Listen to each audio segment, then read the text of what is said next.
When we last left off, our intrepid heroes had returned to the city of Pergoleth, hung about the town, talked to the Duke a bit, then went on down to the Randy Cat Tavern in the middle of town to have a sit down with their collective congregation of friends and followers.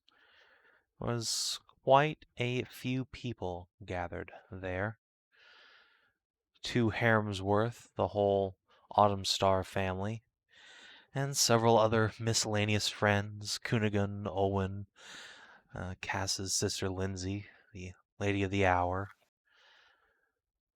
and you even bumped into Leona and Valatha, who are in town for reasons fun and party-like, or unfortunate and very angry-like, as the case may be. Nahia retold the story of your rescue of Oslin from the Time Vault.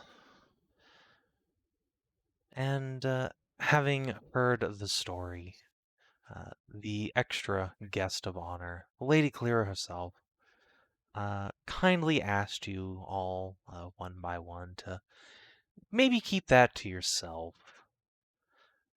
In the future, the Pantheon would appreciate their various secrets and previous failings not getting out to the general public, if you don't mind. Szooth, however, said fuck you to God and scurried on home. As one does. As one does. So, Szooth, when we left off, Cass was insisting that you not dig a hole in the ground to sleep and that you could just come back to the Duke's estate and sleep there for the night if you want.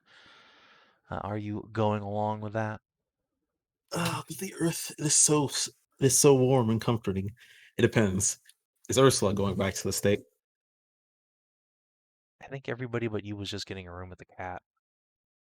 I wasn't. I feel compelled Remember, to. far away from Hashat. I feel compelled to diggy hole. You feel compelled to dig it in the hole and not get boob pillowed instead. Well, yeah, because Ursula's not there at the estate, so the next best thing to sleep in is At the estate, yeah. Oh, you're at the estate? Well, yeah.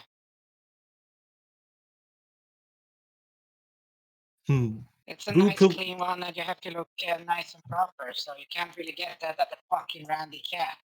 Boob pillow would be nice, but maybe it's just the Kobold paranoia. But I think I'm going to sleep in the earth tonight, somewhere where no one sees me. Hopefully.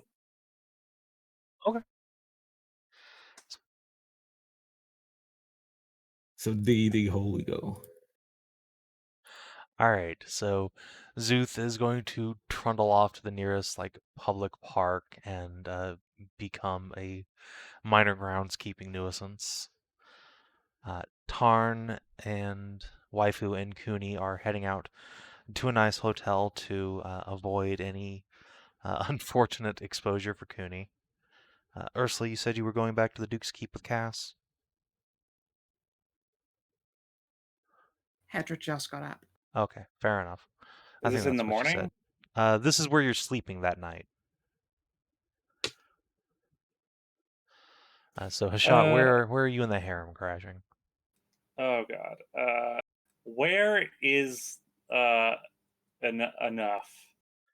I mean, where is large enough? the Randy Cat has large rooms for rent if you want, or you could go to I'd say to the nice hotel, but I think Tarnavak would appreciate you not doing that. So yeah, basically just the Randy Cat. Yeah. So yeah, I'll stay there with whichever wise would like to just stay here. Yeah, your waifus will stay there. Cass's harem is going home with him. I will make a point of when he's leaving to pick him up and kiss him and grope him in front of his harem, so to establish dominance. This is my cat. Thank you very much. You are part of his harem, but this is my King cat. order. A pecking order, yes. No, comrade. This is our cat. It is true. You have the polycule now. You have the communistic sex orgy, I guess. I have to, Yeah, Hashat, your balls just end up getting squeezed between kitty feet. yeah. You know what? Yeah, Merz is right. Opposed performance rolls. Wow. Okay, well, let's see. All right. I'm not gonna give you inspiration. You got to burn your own shit for that one. It's fine.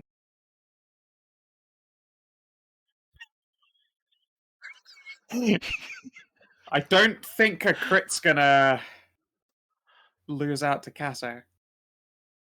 Not mean, when yeah, he's she's- rolling a fucking 7. That's a good point, yeah.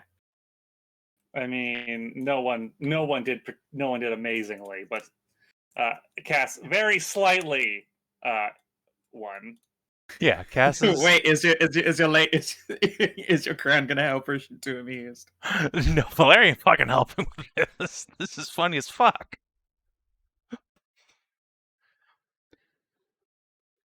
If anything, Valeria was, a undicked cow in life. She's probably lean sub, so getting clapped by Cass is probably in her best interest.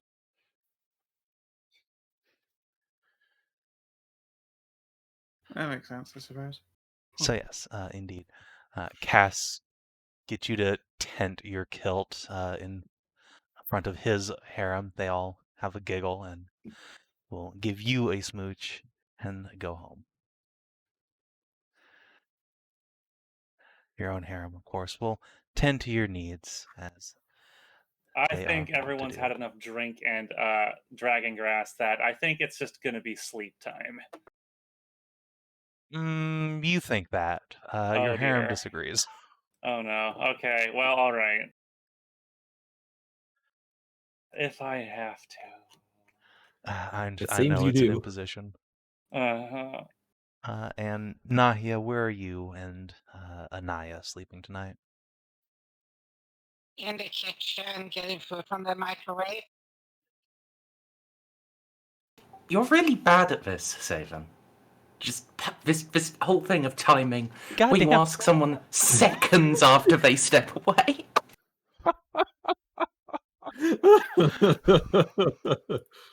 Well, okay, let's circle back to Ursula. You said you were going to the Duke's estate, right? Yeah, I'm just trotting. Well, Okay, so you're going with given Cass. it. Yeah. So, Gotcha. well, I was gonna say trotting, but then again, her dress up doesn't really allow trotting. No, you can make a nice stately procession with the Duke's son and daughter and a harem. Mm. All right, there's Nahia. Where are you staying the night? Oh, Mandarist of Manders. I intend to totally destroy a bed with my fiance, but first I promise to get Lindsay home, so I probably already have left trying to get her to eat food on the way back up to their estate, half hour before the actual party breaks up. All right, fair enough. Then yeah, you can get some street kebabs. Yep. Get some food in her belly and return her to her house. Doubtless the Duke himself has stayed up waiting for her. Like a disapproving parent. Yeah. Well, if you had There's a bit of a words for scowl, her- but at this point he's just happy to have her back. So Lindsay will give you a little smile and say, "Thanks for seeing us home, Nahia. Have a good night." You are, of course, very welcome. And Duke, she was no trouble at all. I'm sure she Regardless wasn't. of how, incredibly hammered everybody got. Nahia as well herself is definitely drunk too.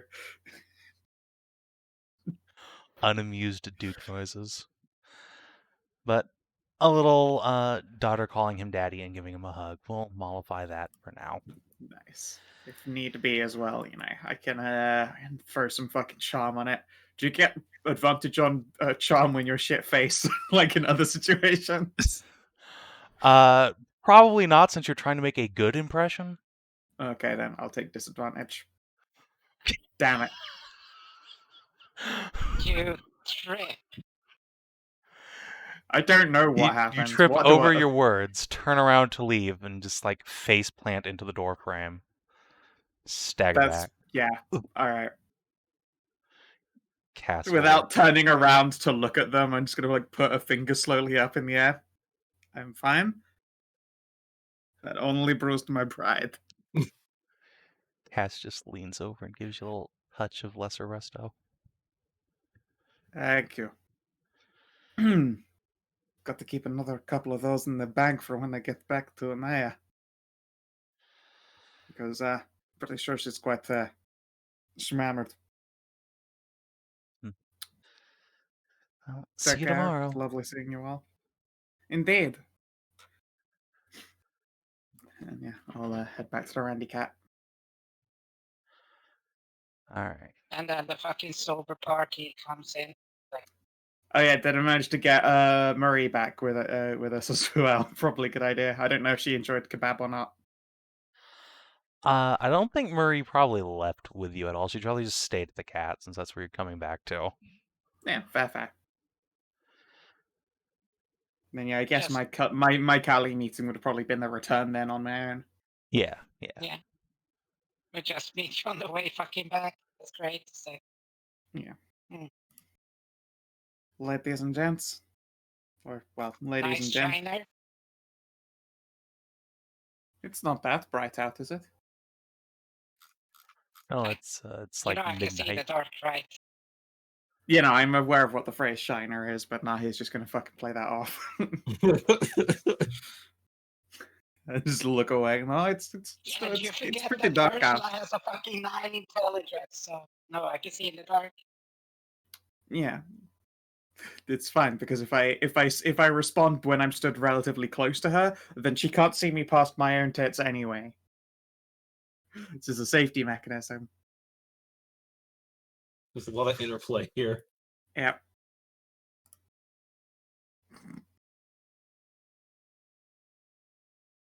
Nothing embarrassing happened to me. That would be silly.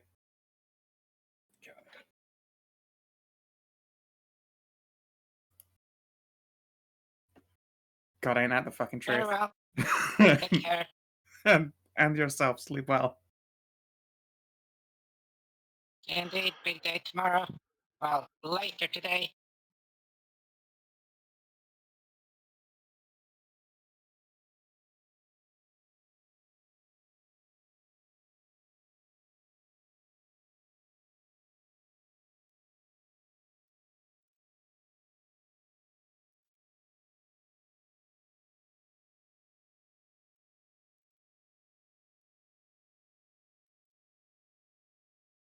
All right. And so the party disperses to their various accommodations for the night, spread out across the town. And Szooth, you have dug yourself out a little hole, buried in as kobolds want to do. And you find yourself drifting off to sleep. And just as soon as you've closed your eyes that final time to Oh no. drift off into your dreams, you hear the thunderous clang of a hammer on an anvil, and your eyes snap open.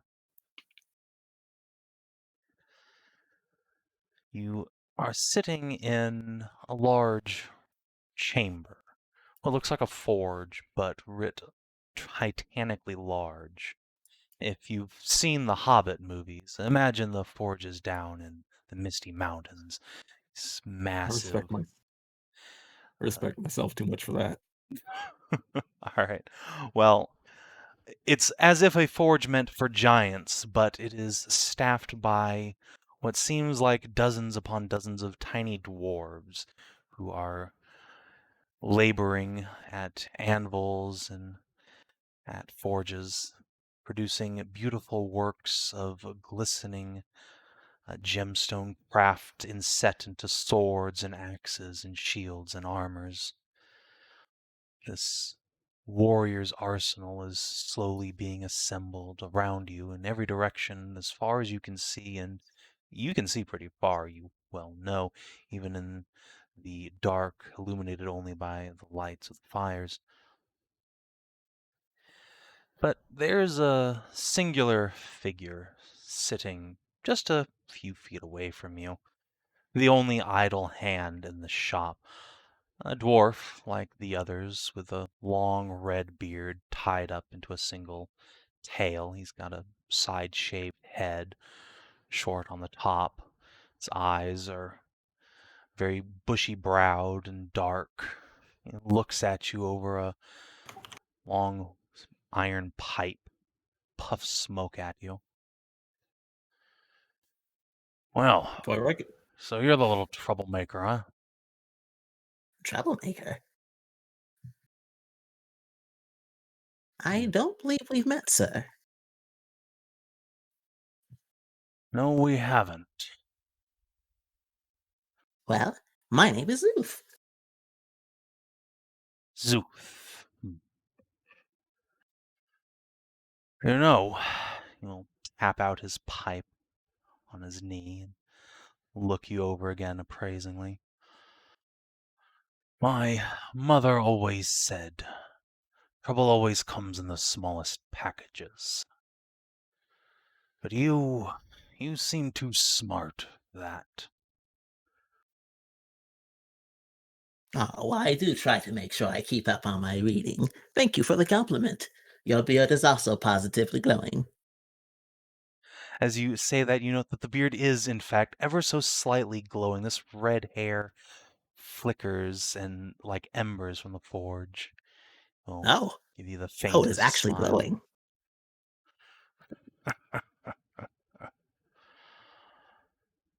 Now listen, son. Callie made you an offer, an Ah. ask. Why not take it? You can tell me. I'm a man who's well versed in the keeping of secrets and knowledge. Well, I have to tell you what I told Callie. That I think the information should be out there and unedited. But why this information of all things? It is not just this information. I try not to edit my histories and wholesale with everything. I feel as if it is the whole truth that will eventually benefit all, so long as they can learn from it.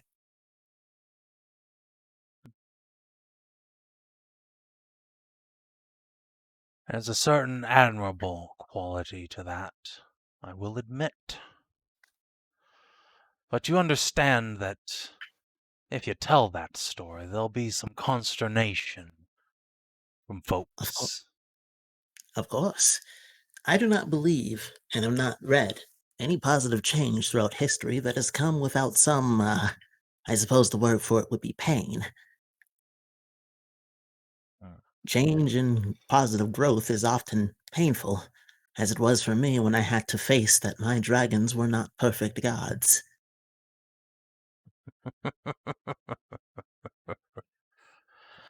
Tell you what, son. I can make an offer better than Callie's, at least. How would you like to meet an actual dragon god? An actual... Do you mean like Tiamat? No, son, no. I mean a god of dragons. There's a god of dragons. Oh, yes. The first of us all. Our heavenly mother, Senatreia. Ah. You're right. I've forgotten these epithets of hers. But you said a deal. As in, there is something to be given for this as well?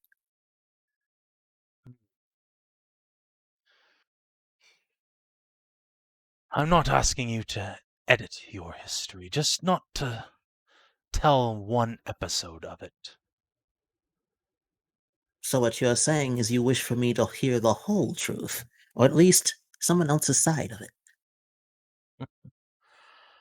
Sure, son. Would you like to Well, meet her? Well, if she has an interest in expanding the histories I'm going to talk about, I see no reason why not to. It's as I said, I want to tell the whole truth. If I have not gotten the whole truth, then I have an obligation to get it. Very well. He will look up to the tallest of these great kilns burning with flame. And as you follow his gaze, the blackness around you fades away, falling. And then you're falling. Falling through an Slow float. open sky, past clouds, and thousands and thousands of ravens surround you for a moment, but they can't seem to touch you. They get close, but when you reach out to one, they flitter and flick away. Ghosts. The ground is fast approaching. I would be afraid if I had not for Slowfall. So what does Slowfall do precisely? Really, that just Well, reduces damage, right? yeah, but you can only take so much. I'm pretty sure I'm at the point where I can't die from terminal velocity. Let me make sure. Or be useful. It's super. Well, given your penchant for the dramatic stuff, they will probably think that Dragon Shovel will just manifest as great Great little dragon wings wings. The and float maximum me down. the maximum falling damage is 20d6. I can survive it. Yeah, and do you automatically activate it, or can you activate it as whenever? It's as a reaction, but there's nothing stopping me from taking a Yeah, reaction. if Yeah, a you're not stunned reaction, or anything. you You're just cruising down. Yeah. All right. So Szooth, when you concentrate your monastic talents, you focus your chi to brace for this fall and land yourself unharmed. There's something slowing you down, all right, that's for sure, but it's not simply your body's chi resisting the air. No, it's those owl-like wings of shovels behind you, sprouting from your back, but they're not celestial here. No, they're real as flesh. Feathers brush past your face as you spread your wings and fly. Oh! Oh my. After you've gotten Shrugger Shovel, or where in the world is spirits? You hear no response from your familiar, but your wings beat strong and true, and as you take a look around yourself, you find that you're standing, or rather floating above, the center of a large city. You didn't see it before, but now it's clear as day all around you. Great marble buildings rise up, towers and obelisks, a great fountain in the center, and at the far northern edge, a temple, far bigger than any structure you've ever seen, 10 times the size of the great Avaran government building, even. You are sure you could put several of Siggy's dreadnoughts within it. Feel yourself being pulled towards this building. You don't walk nor fly there, but simply by acknowledging its presence, you find yourself standing at its gates. Pair of figures, blue-skinned, with moon-like adornments on their brows, nod their heads to you in greeting and push open titanic doors. I And wave to them and you turn. yeah. This time you can walk in or fly, whichever your preference may be.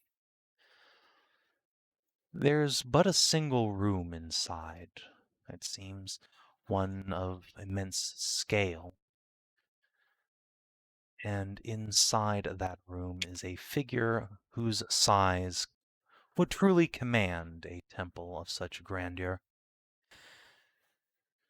We all are familiar with the figure of the great Residium dragon, immense of size, each talon far larger than you, Szooth, her flesh adorned with intricate, interwoven tattoos of blue. It rises its head as you enter, and though its muzzle is as scaled and bestial as your own, you could swear it's smiling at you. Ah, Szooth will prostrate and bow and say, good evening, good night, good day, and good eternity to you. I am truly unworthy of your presence. The dragon will raise its head slowly. Its neck is long enough to likely contain a small boat inside of it alone. And as it rises, her face comes near touching to yours, though she's not moved her body at all. Her breath is hot upon your scales, but does not hurt. It feels almost like a caress. You hear a voice inside your mind say, "Ah, child, born of my scales, welcome." Ah, how much elation it gives me to hear you say those words. It confirms the legends and beliefs that we kobolds have. This time she raises a great paw, and a single scaled claw approaches. It could easily cut you in twain, her claw, but instead it simply caresses the side of your body. Almost affectionate gesture, as the voice inside you says, "I speak but the truth, Szooth. I have And it watched is the you with great interest." No, Are you it surprises me. surprised? You should not be. I am your progenitor, as of all dragonkin, as of all living things. But you, such a humble creature, so small and fragile, and yet so overflowing with bravery these days. You have come a long way from your roots, little monk. I have walked countless miles at this point. And to be honest, I hope that I still have many more to walk. I have no doubt that you do. Your Ah, body may be frail, but your mind is strong, and your will stronger. that you bless me with such praise. But I do not believe this to be the case. I am no more different than the friends and company I keep.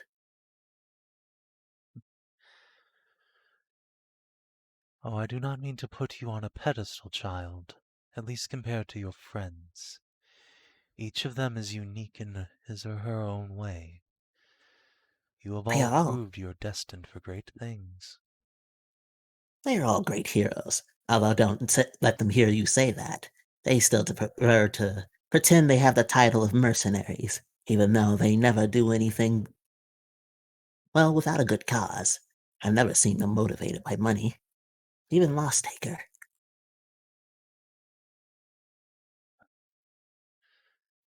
She will not live up to that name, I'm sure. No longer, at least. But I you, find. of all of them, you are closest to my heart, child of my scales. Come Oh, here. Szooth will walk forward. The dragon will sit up. He towers over you, tremendous in her majesty, but the voice inside your mind is barely more than a comforting whisper, she says. You have questions and perspectives that need correcting. You say you want the whole truth. My Indeed, son is inclined not to give it to you. The others wish that you remain silent. As do I admit. But I ask you this, Szooth. Which would you cherish more? To tell your story as you see fit, or to know the truth of matters completely? I wish to know the truth of it, because for as much as I cherish you gods, and you especially, Sinatrea, I also cherish my fellow kinsmen. I believe in them and their worthiness to have the truth.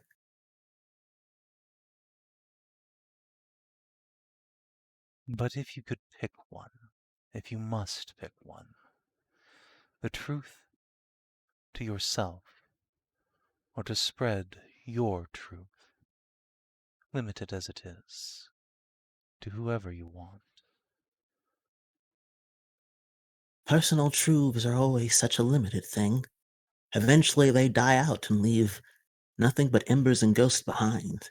That is why I wish for the whole truth, the real one. Something that will live on beyond me and hopefully help those ancestors, no, those brothers and sisters and children, the family I've yet to have. I do not know the proper word for it. You could swear you see the dragon smile as it leans down and says, "Good, then. Ask me what you will, and I will tell you, unimpeded and complete." I suppose I can only ask the most basic of questions at this point, which is why? You must ask more specific questions than that. To ask why to eternity itself would shatter even my mind. Well, I suppose then why the Jotunheim? The giants that came to wipe away civilizations. That is easy enough. My fallen son, Karnas. He believed that each civilization must be given the right to rise on its own merits and fall to make the next stronger. But in so doing, those dangerous things a civilization would leave behind should be wiped away so as not to hurt those who came after.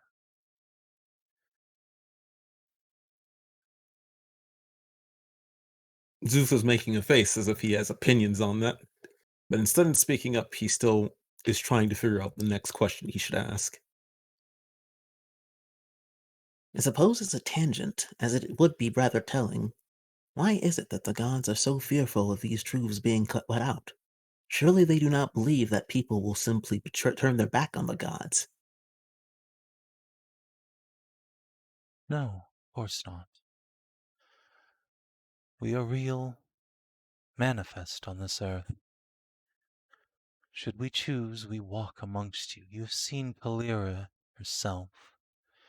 You have made love to Ganara.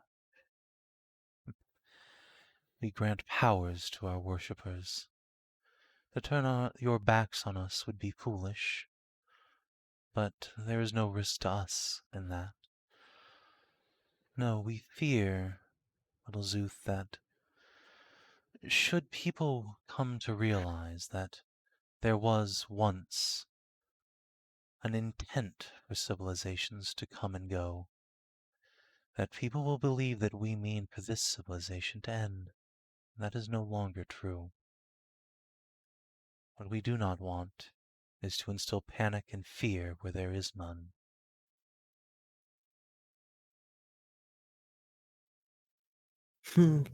So it was in line with what Ali said. I can accept this reason, even though I disagree with it. Alright. Why did your son believe that keeping things behind would be harmful for the next civilization? that a whole clean wipe was needed? Because once we saw what happened when we did not. When the first civilization that rose beyond we dragons. When I let the salamanders walk freely to do as they pleased. They left behind themselves weapons most terrible, and their successors found them, and nearly wiped themselves out. No, not just themselves. They nearly made the world uninhabitable for all of us. Even my ability to cast Wish would not have undone the damage they could have caused, and very nearly did.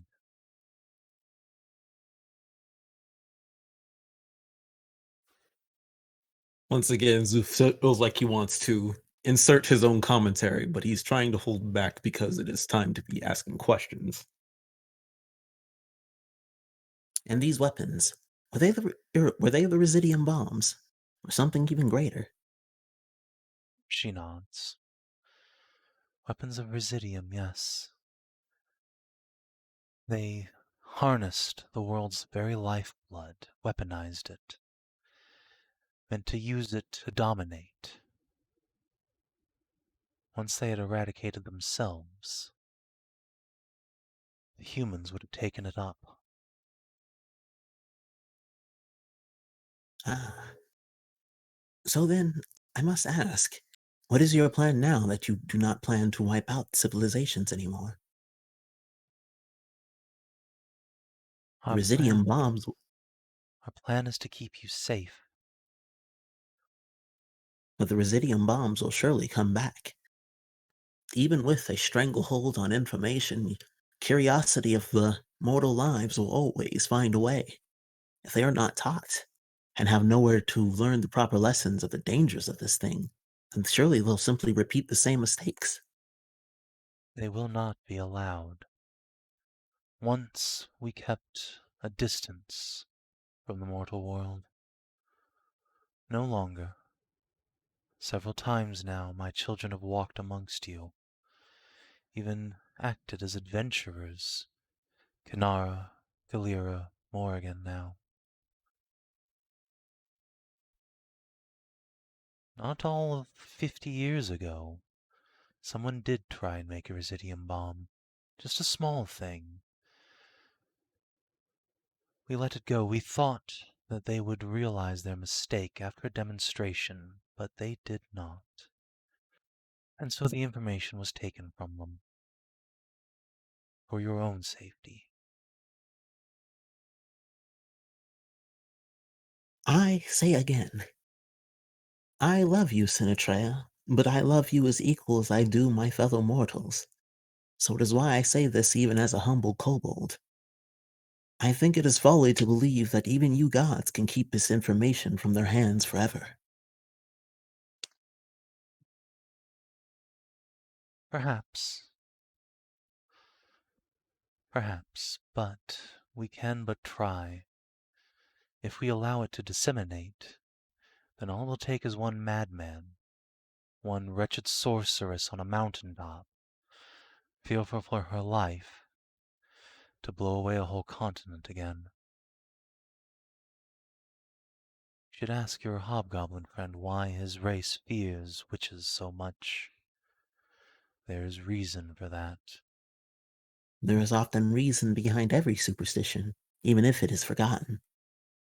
Perhaps it is my viewpoint as an educator, or simply a short-lived mortal, but I feel as if educating and trying to teach and guide the people to be better themselves, so that the gods not need take up all the responsibility of watching over them, would be the more prudent solution. We are trying, Szooth. We have clerics who teach our ways to mortals, but we cannot reach every heart. You teach them their ways, but you do not teach them how to find their own ways, if I could be so brazen. I am not saying they need to be separate from the gods or even reject them, but what I am saying is that they need to be taught to be brought closer to the gods' wisdom and knowledge. That cannot happen if you simply take away their knowledge and baby them. Perhaps, Szooth, but what would you have us do then? To those who are irredeemably evil or mad, they will learn things that, in their hands, would cause unlimited destruction. We must play I peacekeeper and guardian to some extent. I could never condemn the gods for even interfering directly if it was to stop great harm. Of course, some people will simply cause and demand that death happens, even though he has been redeemed, in a sense. Lord Winter is a very good example of that. Let us not use He, words like redeemed with that man. he too is a history I wish for people not to forget, but as well as not forget, he is a history I hope people learn from. I do not simply just seek to put this information out there. I really do wish to educate and help people take a more enlightened path.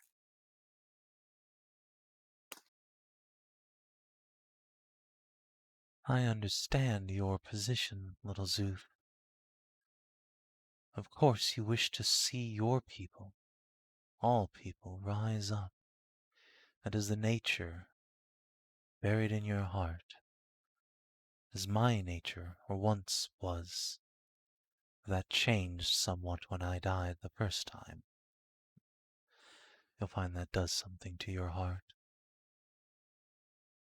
Perhaps. As much as I have feared it, I've still yet to experience death to myself. And for all my adventures, I have been blessed with not having to lose many of my friends. I have gained so much for the cost of so little.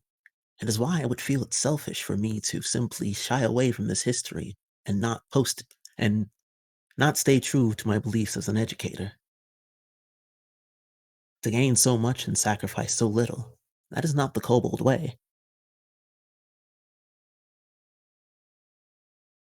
Of course it is not. You would not be any other way should you change your mind. Yet, I must ask you to please do not do that which would harm your fellow man. Kobold, Salamander, human, Hobgoblin even. There are ways you can teach lessons without causing harm and panic. What I ask is that you think on that, on the moral of the story, rather than the minutiae of it. True. Perhaps there is a way I can introduce the whole of the knowledge, slowly and surely, so the lessons are properly learned.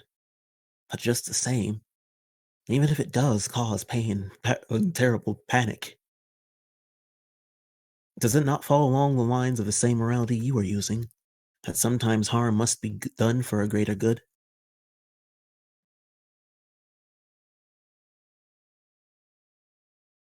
She considers that for a moment, dragging a claw across her muzzle.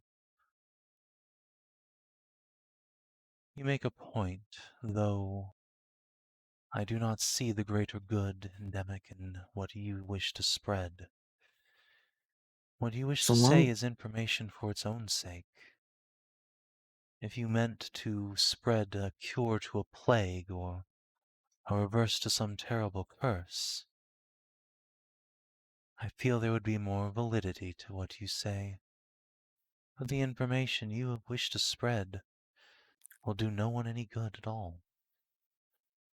it is of no secret to me, as a historian, that we as people are often ill-suited for truth.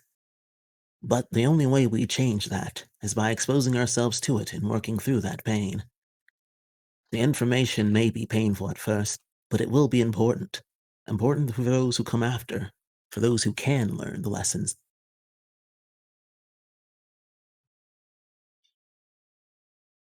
I cannot simply look at the now and here. I have to think about the future. For the countless souls that I will never meet or see, I see. Well, child, should we be successful, there will be none that come after you.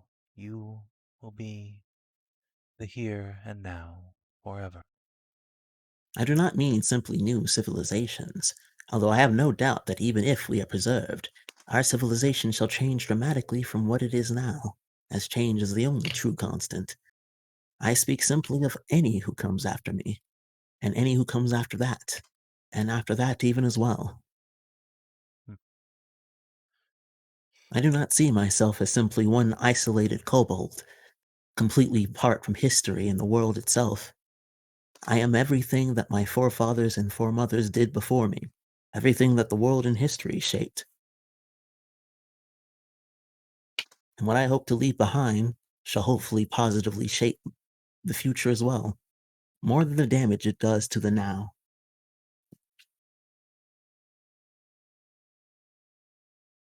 The dragon lets out a long, slow breath, hot across your scales. She lowers herself again, prostrate on the ground, wrapping her great long neck around your body. Head comes back to look at you, and you feel as if you are surrounded entirely in just her muscles. Ah, child. Very well then. You'll wake soon. But know this. No matter how our visions differ from one another, we shall always love you. And And I shall.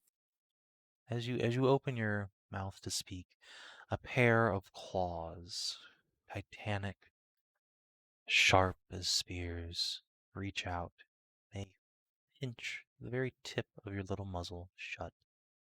Click, clack go your teeth. The dragon makes an expression that might just be a wistful smile. And then, Szooth, you feel like you've just gotten kicked in the ribs. Oof! You snap your eyes awake and you find yourself in the park again. A large creature is looming over you, ravenous fangs lowering towards your neck, a great big claw sitting on your stomach. Ah, hello there. Have you heard the good word of CBT? Yes, you have encountered a very large cat. It would like to eat you now. I would like to punch it in the dick. Very well. And or Make an attack roll. It's a cat. Just flick it in the balls. And watcha. All right. Yeah. You just reach out and punch this stray animal in the dick. It makes a horrific screech and goes running away as fast as it can. Shake off the surprise of waking up. It seems like it's about sunrise now. The first little light of dawn is cresting the city walls. We'll finish this sentence and say, And I love you too, Sinatreya, and the rest of you gods. Do not worry. It is not as if you've not moved my mind. Mayhaps I introduced this history slowly as to not do as much damage as it could do.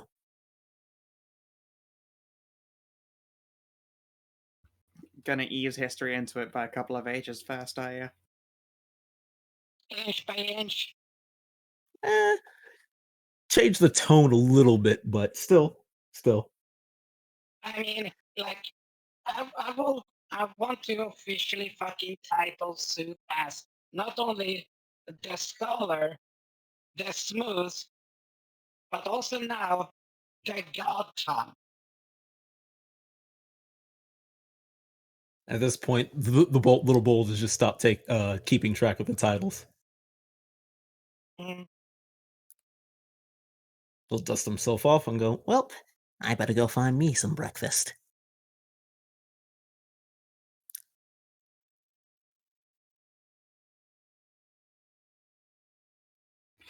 Well, and then you go chasing after that cat you punched.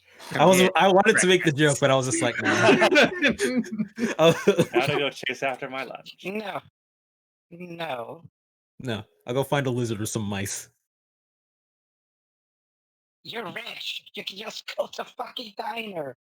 I mean, Yeah, but you it know, doesn't matter how rich you are. Sometimes you just want Yes, some good old fashioned home cooking, just like Mama used to forage. Yeah, but there's a difference. There's mice, and then there's loaf, brother. loaf is so good, but one must be moderate with loaf unless they let it consume them. He's gonna get loaf jaded otherwise. Okay, so Fucking loaf. hear me out. Hear me out here. Like, Pagolith, they employed like a whole lot of goblins during, the war. Maybe they've opened up specialty diners that serve such luxuries as rat loaf. Oh, I thought you were just going to suggest Szooth go eat a goblin. I 100% thought that's what she was about to say. Yes. Like he's snaring imperialist here. It's like I don't know if that's rat loaf. Okay, maybe that. But yeah, no.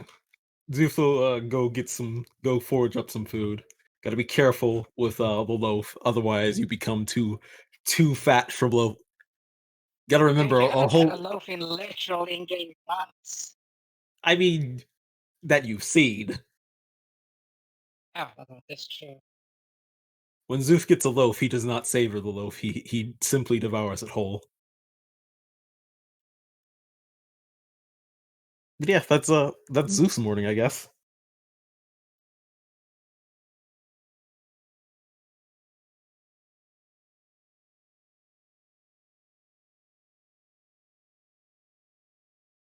All right. I waken with a plethora of delicious bruises everywhere. A loaf a day keeps the raptors. Otherwise, kobolds are, if kobolds don't eat sufficient loaf, they are just at the perfect size for birds of prey to scoop up. They need to be weighed down. Why do you think Szooth learned Soulfall? For all those cloacal dick punches from capturing raptors, you just use them to get around the city quicker these days. Yeah, exactly. Look at Szooth me, I'm delicious! Szooth just survived falling from gravity enough that he eventually learned to float. Fuck you. You're just a theory. Fuck you, gravity. Your theory doesn't apply to me. Hold on. How old is Kunigund exactly? I believe she is Teenager? 13. She is You guys have had the way talk. younger. You guys have had the talk with her still, like, right? She's 13. I mean, I would have assumed that Mother Layla would do that. She's, a professional. She's a priestess of the goddess of the talk. Right. Probably already. I was about to say welcome to being an American parent, but then that's a good point. You do have the actual Yeah. And she is, after all, actually Cooney's legal guardian at this point. We're unofficially adopted her. You're the emotional guardians. Yeah, you have not filed the paperwork for adoption. You're just you're giving it a test drive, seeing how it feels. It's a little bit fucking hard to do the whole adopt thing when their fucking parent is still alive. I mean, nobody knows that, to be fair, except you. Who is her parent? Actual parent again? The arsehole who wants to stab Winter? Rajan? Yes. Does he know? Yes. I'm pretty sure he sent her there. Unless but does he know that you've like all but adopted his daughter? No. No. We don't speak to Rajan not that really much, on do we? No, we're not really on speaking terms. Also, he did just kind of dump her there, so He left her with a trusted family friend, and a crotchety old man. yeah, That was crotchety to everyone else, but her. So you know, He's just dead what now. you do. Yeah, sadly Kind he is of. dead. Dead because of him. Yes, I know. That's literally the fucking fuel for various discussion and things that once we get there's gonna be used. It's called ammunition. Right. And I am also gathering some more ammunition, by the way, during downtime.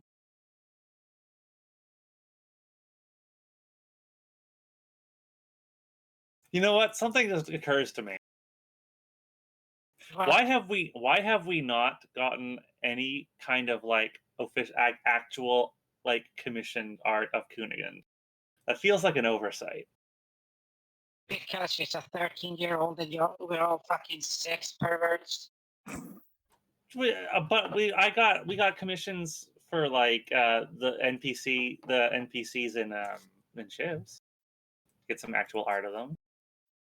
I feel like Kunigan deserves something. I Deserves have it. a question. How old are the NPCs in ships, and are they also sex perverts?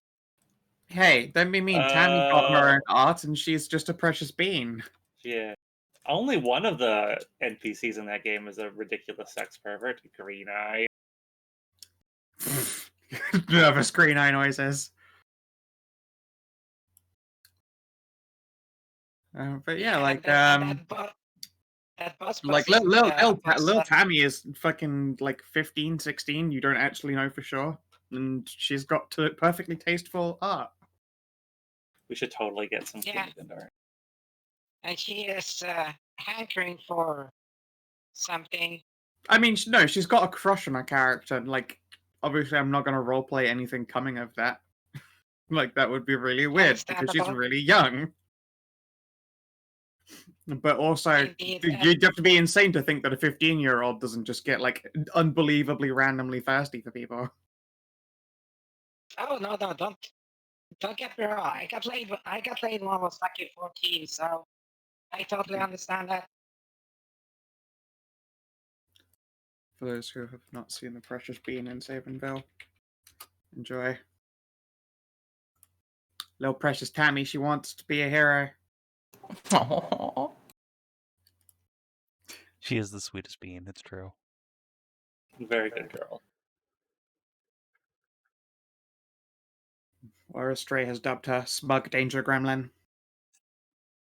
That is accurate. Well, they did the fucking Goonies, Indiana Jones, and minecart escape from Goblin. Yeah, that was Town. literally their introduction. Was just like some exploding mine, pouring water, slaves running out, Kali Ma. I mean, look at that face. She does look like a troublemaker. Yeah, she's a bard. I mean, she is. It's just us bards. Even when they're young and they haven't figured out like how stuff is meant to work relationship-wise, they're still fucking danger idiots, even if they're not horny danger idiots. Yeah, what the flaming dwarf should have said is that trouble always comes with a loot. Oh, Yeah, no, that's wow. very fair. Fair. No, I would like to point out there is the single fucking one that is not on that spectrum. So don't lump everybody together, there, DCL. I mean, no, because her type of danger was being suicidally selfless. It's still a suicide. I'm sorry. Yay! The Calistan. Oh boy.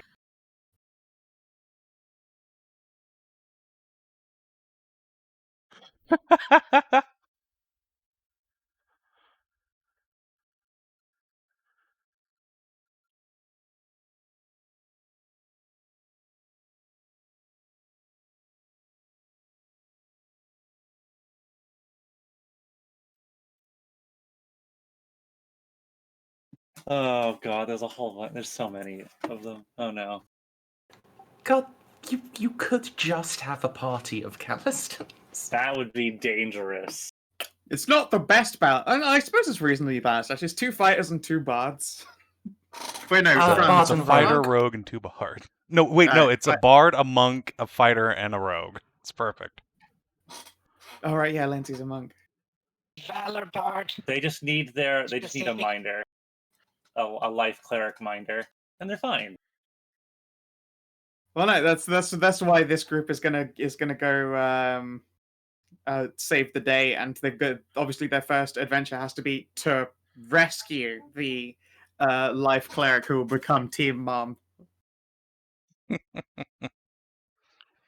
It's just gonna be like that picture of that dog walker with that belt. The dogs just hooked together.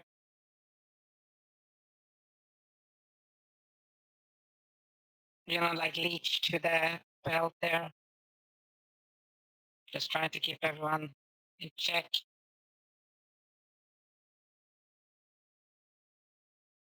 Yeah, chariot of meows. A chariot is meow.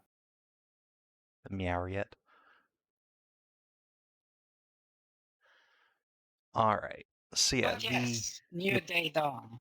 a new day dawns. The party can finish up with their various lovers, find their way to some breakfast, and presumably, Go out.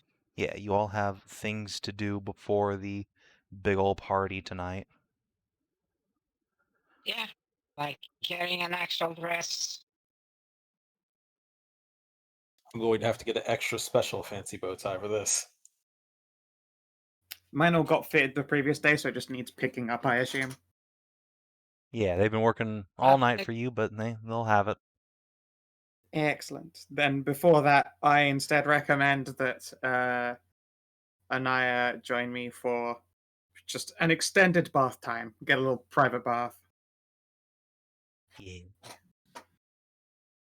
Oh yeah, need to get cleaned up for tonight. I need to go to some like are there like a bathhouse, like Mithrin Yes. baths? Like There is, in fact, the primary temple of Mithras for the entire country in this town, yes, and it has a yes, excellent. tremendous bathhouse. Alright, I'm gonna take my group and go over that way. Sounds And good. they have controlled temperature baths as well.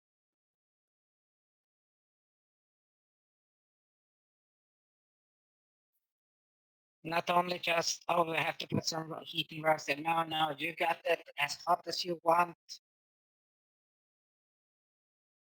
Or as cold as you want, if you're into that. Always fresh. I do have something for that. Something for when Hashat and her group go to the baths. Sure. Given last night, you're gonna fucking need it. Well, I'm going to pay them. I'm gonna slide the temple a platinum for like their like the best kind of like attendance that they can give my group and make sure everything that we need is provided. Massages and oils and Okay, so you're not asking to get dirty before you get clean. Okay. no. But yeah, the Mithrans are more than happy to run you the nicest baths in town, get you all the fancy oils and accoutrements, Excellent. get you dolled up and ready to go. Before and when they start going to like to get ready when they're like getting ready for the service and the baths and the massages, Hashat's going to just lean back and let control slip and give Valeria the front and center for the pampering. Because it's probably been probably about 1,000 years since Valeria has had a hot bath or a massage or anything nice.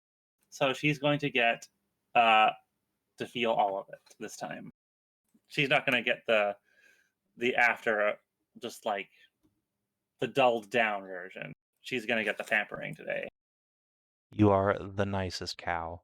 Valeria will make happy little squealing noises before controlling herself and letting some masseuses take care of her.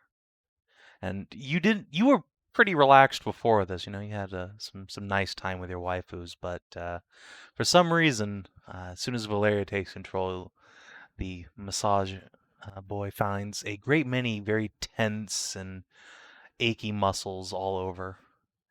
Have been untended to for a long, long time. Yeah, it's been quite a while. Oh, what does she like unconsciously tense up all those muscles that even though you've already had them all worked over? Yeah, exactly. That makes sense. Yeah, cool. Given the fact that Hashat is a stone sorcerer, start working on the knots and then just steal that, and then go back and get a fucking sledgehammer.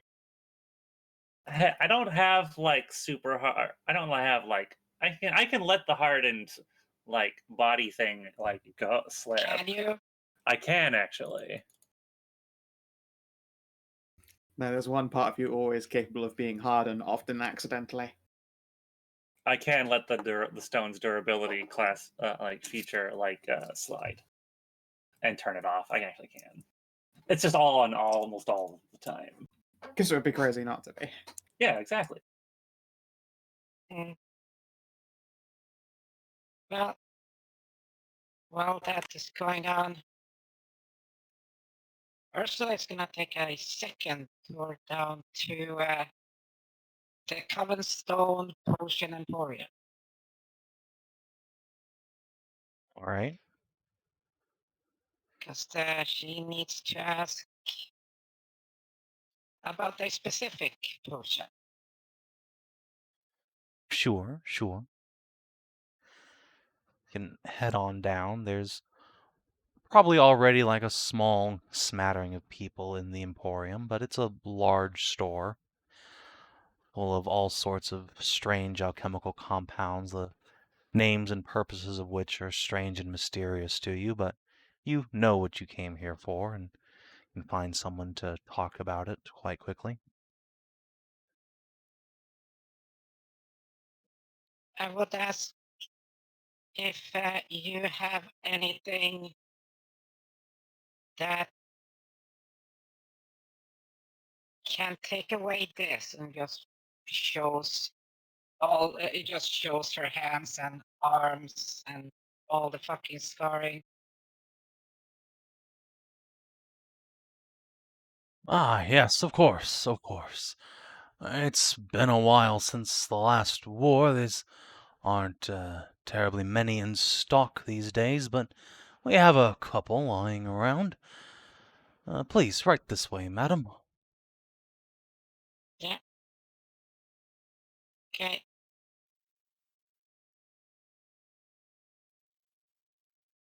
Just follow the attendee. Yeah, you'll lead you Okay. behind a small display case where there are a couple of bottles sitting on little satin pillows. You can open it up and pick one out, hold it up to the light to confirm what it is. Yes, this here. This should render your flesh as pretty as the day you were born. Do mind the itching, though. It will exfoliate you quite completely. Oh, would it sting or something? It'll itch. Shouldn't hurt.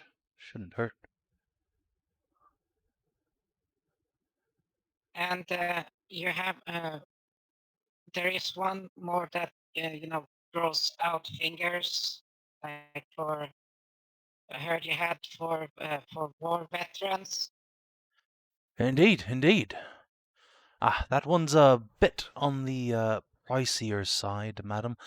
You understand that such magic or alchemy, whichever you prefer as your solution, is Requires a great deal of Takes a rare hand up and reagents. just put up a fat sack of coins. Right then, madam. Right this way. Let us get you your potion. Mm.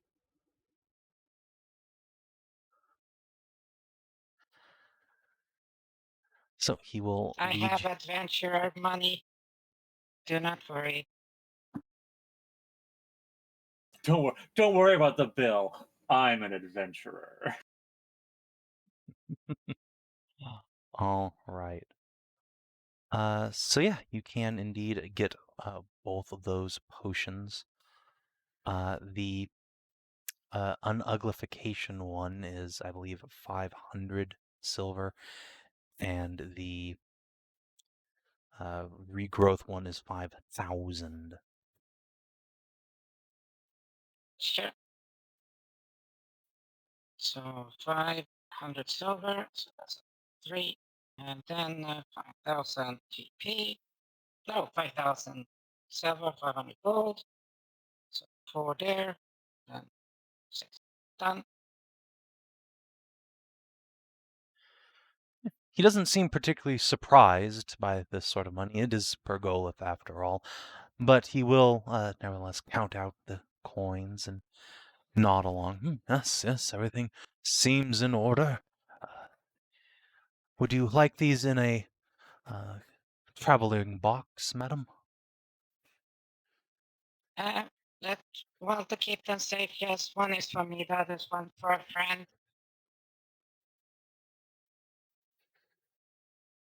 He will nod and place each potion into an individual little wood box with a little satin pillow on the bottom and top.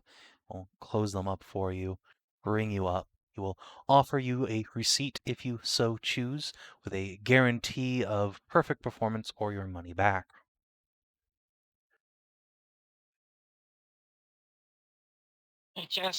No, it's okay. Thank you for being so nice. And just flick him a platinum. Yeah, all right, that does surprise me. He will grin toothily and say, "You're too kind, madam. I wish you and your friend luck." Okay, bye bye. Walks out.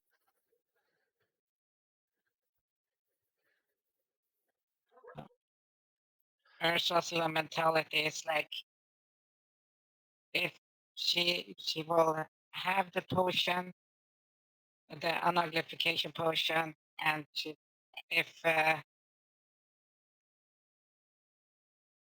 I'm so shit with naming. If her son doesn't is like not really comfortable with all her massive scars, she will just drink it so she's not in her mind ugly for him.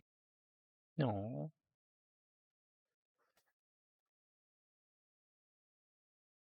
Like I said, she doesn't know how to be a good mom. She just wants to be as good as she can for him.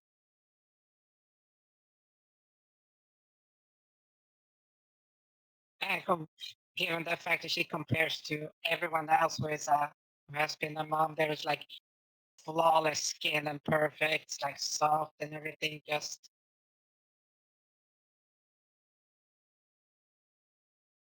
Indeed. Well, as he said, should you drink that potion, you will no doubt be as soft-skinned as the finest of noblewomen.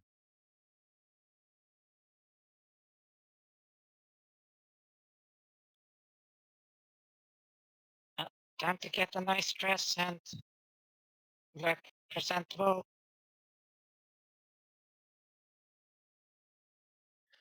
All right, so you go and get dressed. Karn, I believe you had something you wanted to do before the party? Yes. So, of course, I have everything I need to pick up, but before that, yeah, there is. This is the center of Mithras worship, but there is a Lananite church here as well, right? Oh yeah, for sure. This is the first city where Lanin made her appearance. There's a quite large temple to her in the poorer section of town where she spent quite some time, the legends say, uh, doing work with the poor, alms work, as if she were just a humble acolyte herself. Yeah, I'm gonna be heading there, and Are you going alone or are you bringing the girls? oh yes, So, they get to sleep in and have fancy stuff while I go and collect everything and make sure we'll all be ready all right. and do secret things.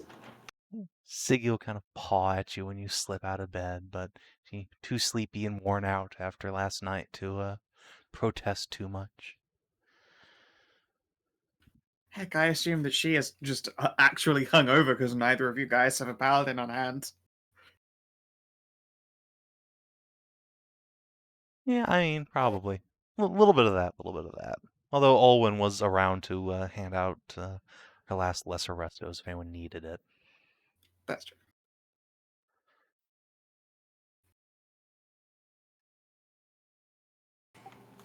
So yeah, you can find your way down to the temple. It's a big old stone structure. It's more tall than wide, like a great big tower. A lightning rod is set atop it that towers near as high as Libram Hall's primary research labs, though nowhere near so wide.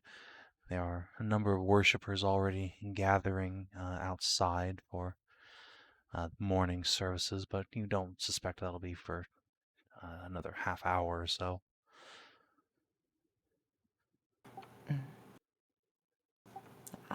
Is there a deacon or some such that I can buttonhole Oh, briefly? yeah, absolutely. There's a probably late middle-aged Amazon woman who's taken up the church. She can be pried away from her congregation for a few minutes, certainly. You a firm warrior's handshake and ask what she can do for you. Good morning. I understand that this request is unorthodox, as I am not a part of your regular congregation, but I was hoping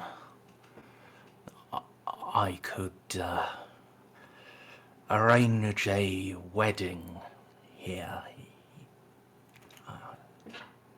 tomorrow or the day after. Furrows her brows, surprise. Such short notice. Well, Lanin may be a goddess of freedom and tempestuous emotion. Are you sure you want to jump into things that quickly? It is, it's not that the relationship has started so quickly. It is simply that, well, we're only in town for a couple more days. You need to head back south before the worst of winter sets in, and well, I thought Siggy would appreciate here. And you drop the name, the priestess's eyes twinkle a bit. Ah, one of the Sigs. I see, I see. Well, they are a lineage of heroes in this town. Personal friends of the goddess. I would be remiss and doubtless smited if I told you no. 2 days, 2 days. I believe I can make that work, yes. If you're sure.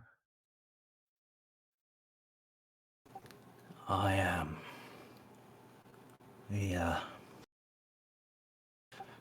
I've known her for... Actually, Savin, how long has it been? It's Been 8 months-ish? We've been together for the better part of a year now, and it's...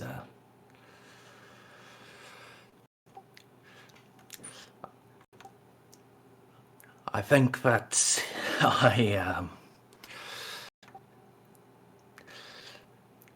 perhaps I give myself too much credit, but I think I'm the more tempestuous of the pair of us. More tempestuous than a lion fang. Well, she'll look you up and down. We shall see. We shall see. A ceremony in Lanen's tradition is not some somber hatpoke giving away, you understand. There will be much partying.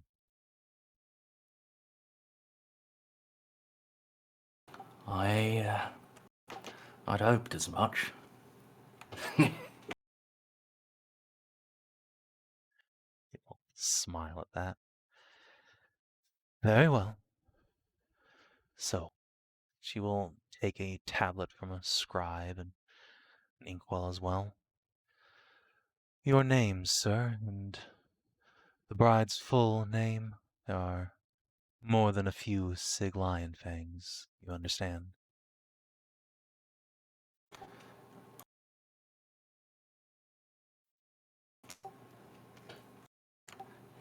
Indeed. I am Tarnavak Dhra'kull. And, what is Siggy actually short for? Is it short for anything? No, it's just Sig. Yeah. And she is simply Siggy Lionfang. Is she the Sir one with... Sigismund's sister. Ah, yes, that one. She'll scribe that down. Very well. 2 days hence, bring your friends and your preference of drinks to add to the collective pot. And we shall sing and dance up a storm to conjure the goddess herself.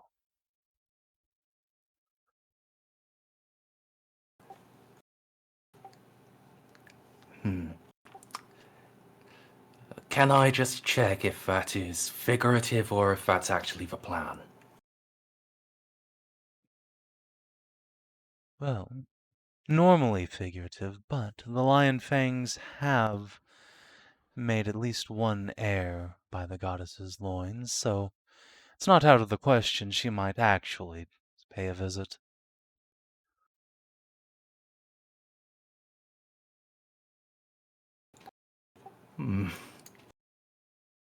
Well, that would be a great honor indeed.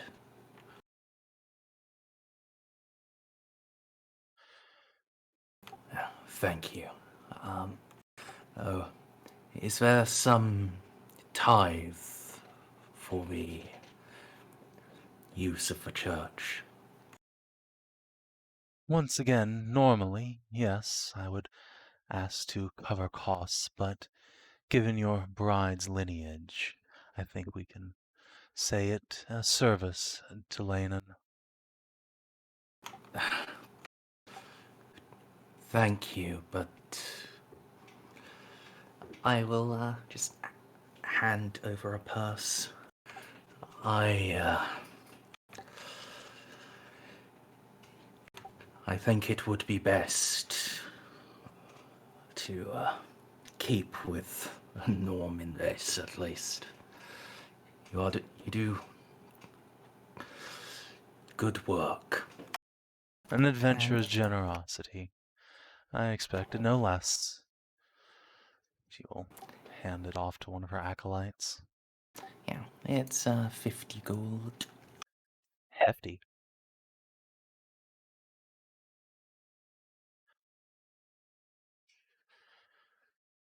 I mean, like you said, this is where Lanan first appeared, so Yeah, and that is certainly an appropriate fee, indeed.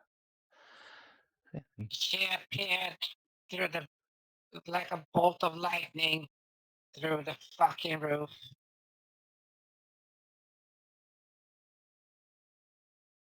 she's the goddess of storms, not the goddess of of the perfect aim.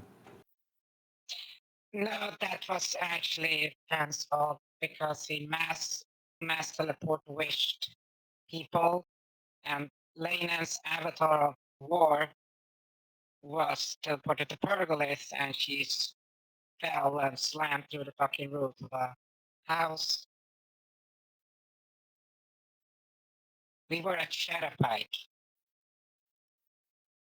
She was several miles, of course. Good lord. I remember.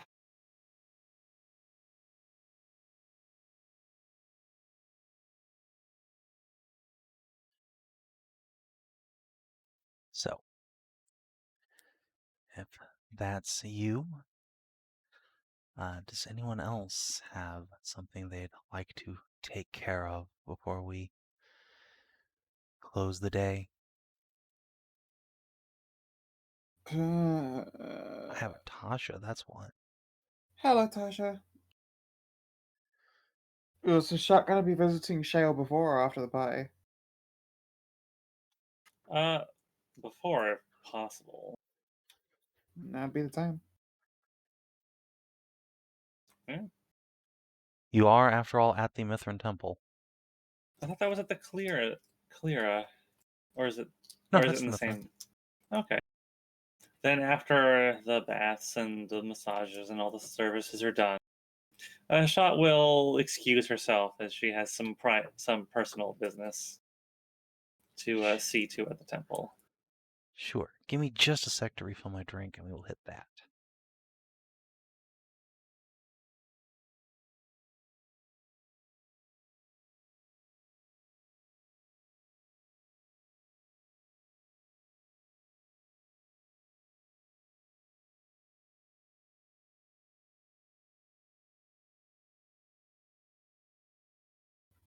Let's try a zany Japanese candy. Let's see what we got here. What makes it zany? There are some joke candies in here as well. I'm still like mentally recovering from the one that's a pretend instant beer mix because it just tastes exactly like hangover medicine and it gave me flashbacks. Let's see here. What the heck are these? They're like orange sherbet tablets. Alright, let's give it a go.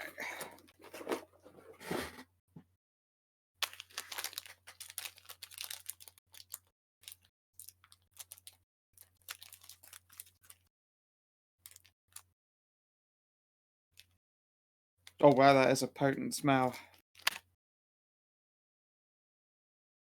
I can't tell if they're sherbet or chalk. Delicious sherbet or chalk? Oh,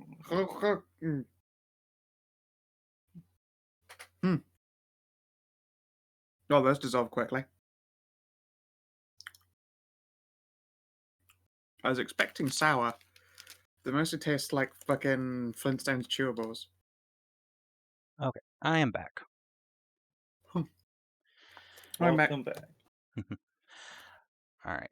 So yeah, you can indeed go talk to a priest of Mithras, and they will take you on back towards what basically amounts to the rehab center they have behind the church,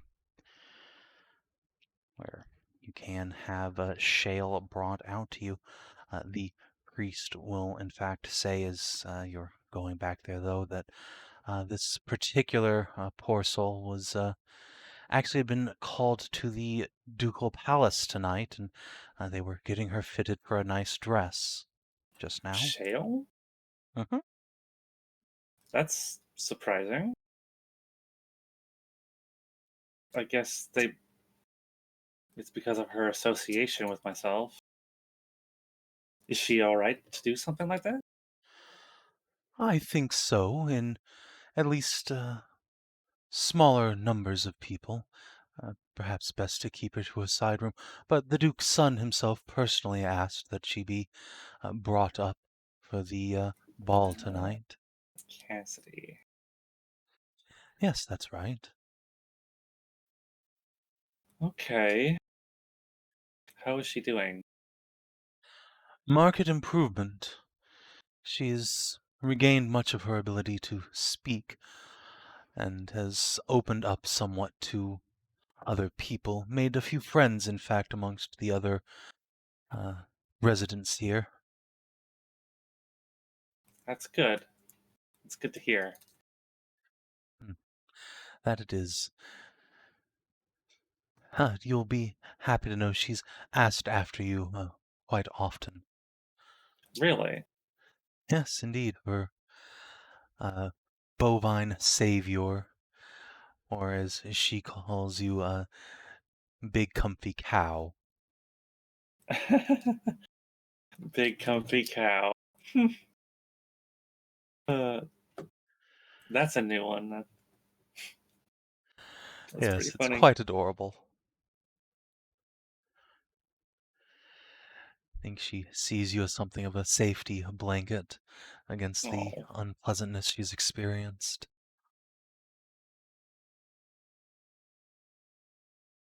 maybe can I see her? Of course. Give her a bit of a hug. She should just be finishing her fittings now.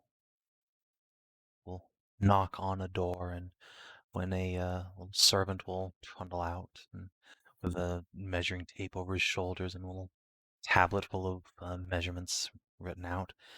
And inside you will find Shale getting some help from a young acolyte to put her jacket back on. She'll turn, sees you, and immediately says, "Cow!"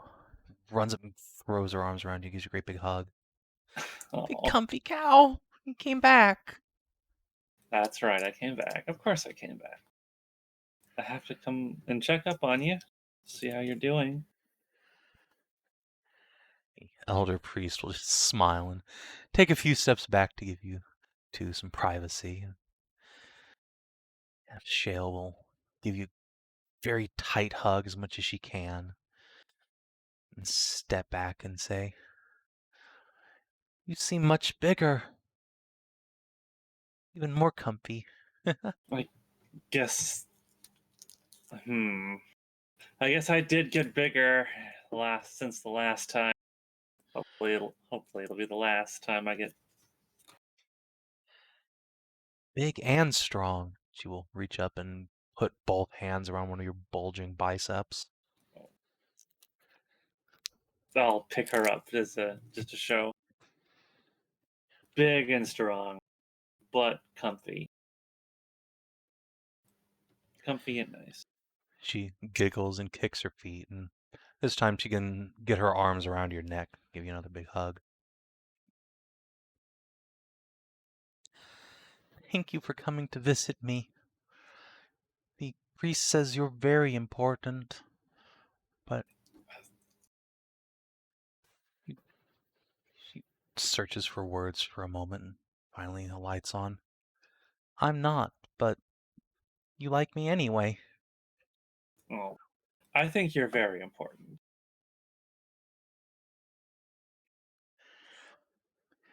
If I'll you give could her see her head rub. face around your shoulder, you would be sure she is beaming at that assessment. Oh, gonna give her head rubs and The orc girl will squeeze your neck as tight as she can, and you're fairly sure even Valeria is squealing just a little bit inside.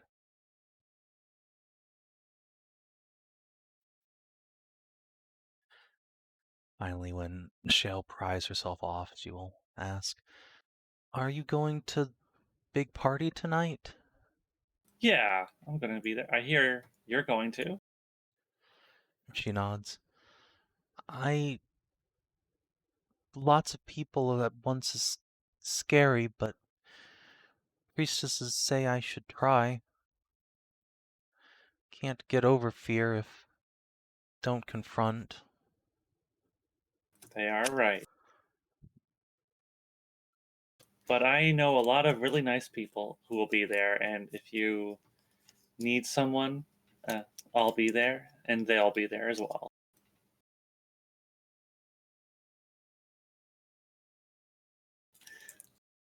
You will Just a moment here. Just hold her, and then I'll think to Valeria if she would like to. Valeria would definitely like to give this precious bean a hug, but also trying to introduce herself would probably break her brain. So she'll snag the hug on the way out if that's okay with you. Sure.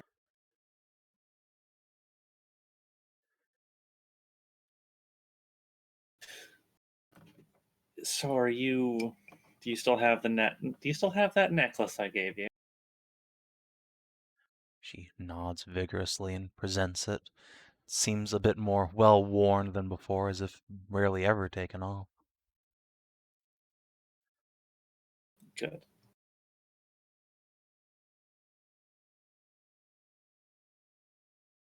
When you say good, she hesitates a moment.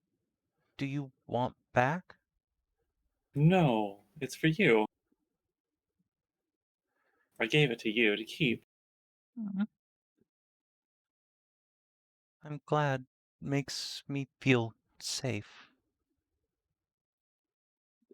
Oh,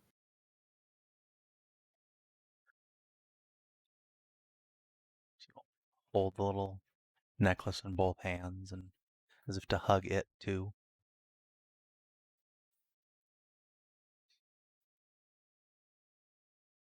So say, when are they going to let you go to the party? We can come and take you there. Um, I I don't know. Tonight?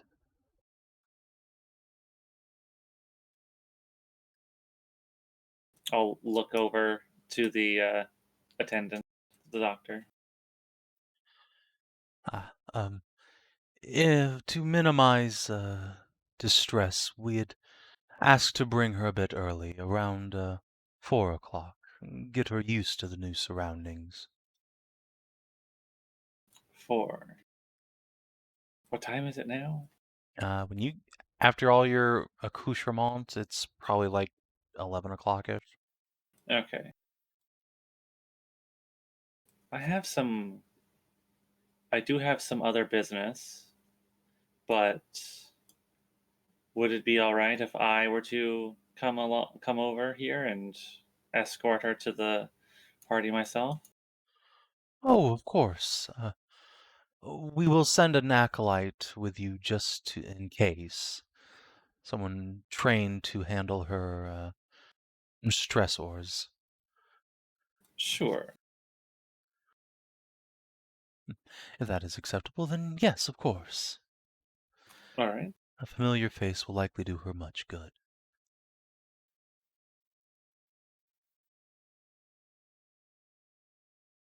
Let me see.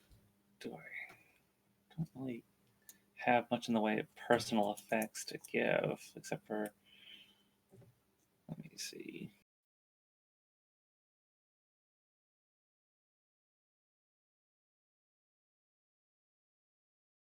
Well, I do have one thing. If you like the necklace, I have something else for you. Something else for you to keep. She It's looks up very at you with important. big wide eyes. It's very important to me. So you need to keep it nice and safe.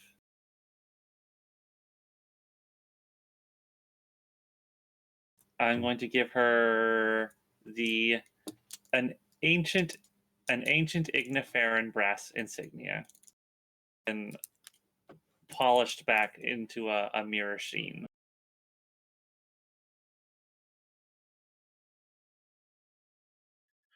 She will look at it with great big wide eyes. So pretty. It's quite dear to me, so I want you to do your best to keep it safe and keep it looking nice. She nods. I will. I will. I'll give her some head rubs. Very good. Very good. She begins looking the thing over, feeling every inch of it out, holding it up to the light to see it in all its glistening glory. The little acolyte that was with her will help her to probably pin it to her little tunic jacket. There. That looks lovely, don't you think? Mm-hmm. Thank you, Hashat. You're very welcome, Shale. Yeah, Valeria will kind of give you a hug, or rather a nudge, like, let me hug her, please. I can't take it anymore. Oh, okay. I'll lean down like I'm going to hug her again, and then just give Valeria the reins. All right, She's so jonesing.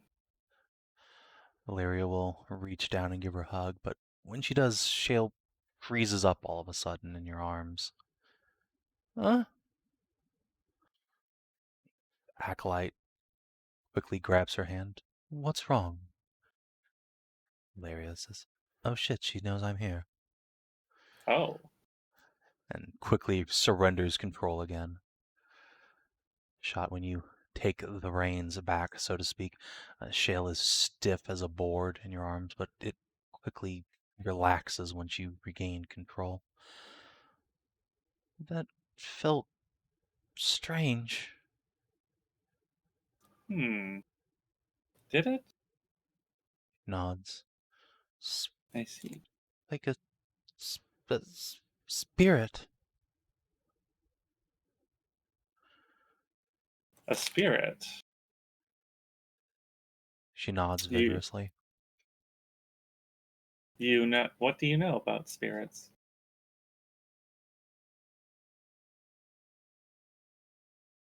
They are.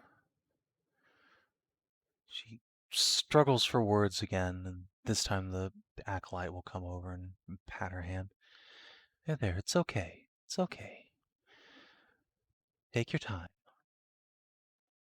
And the elder priest will lean in and say, young Shale has difficulties recounting her powers from before when she was used by those vile ogres. I see. Where once I believe she could bind spirits of nature as a druid. It seems such things are elusive to her now.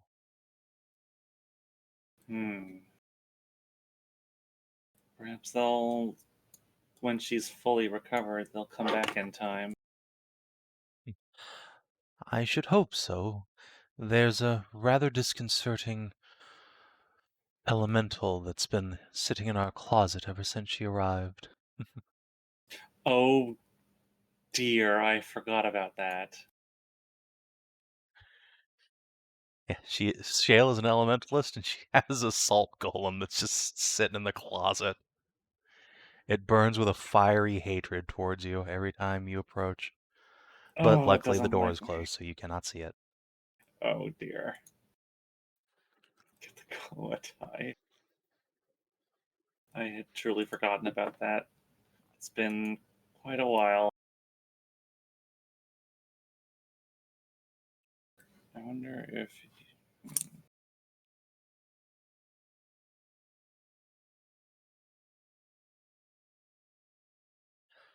So yeah, it's quite possible for Shale to be calmed down after a couple moments, but outstanding.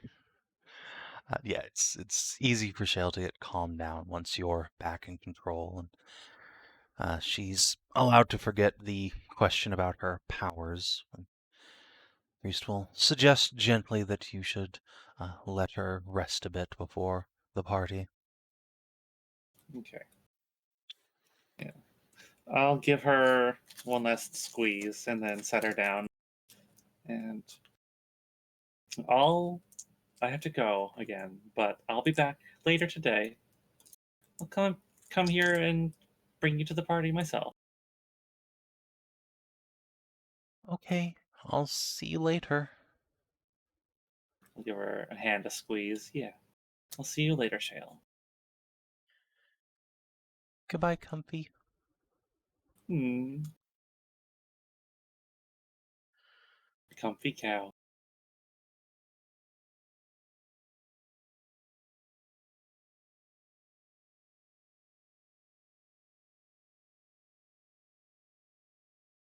And then I'll depart and meet back up with my wives.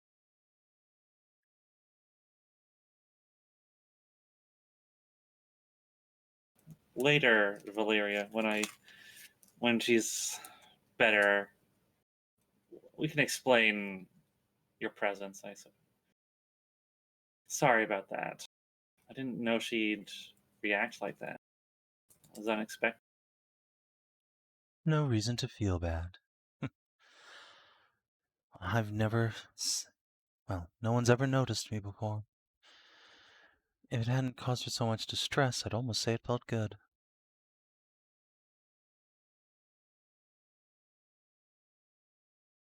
She's doing a lot better than she used to be. Hmm. Did I Perhaps ever you tell you can. how we found her?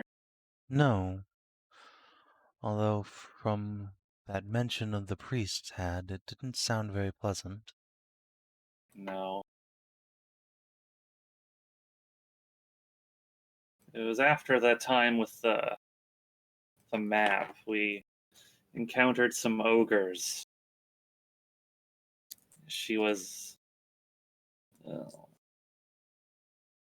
slave to one of them.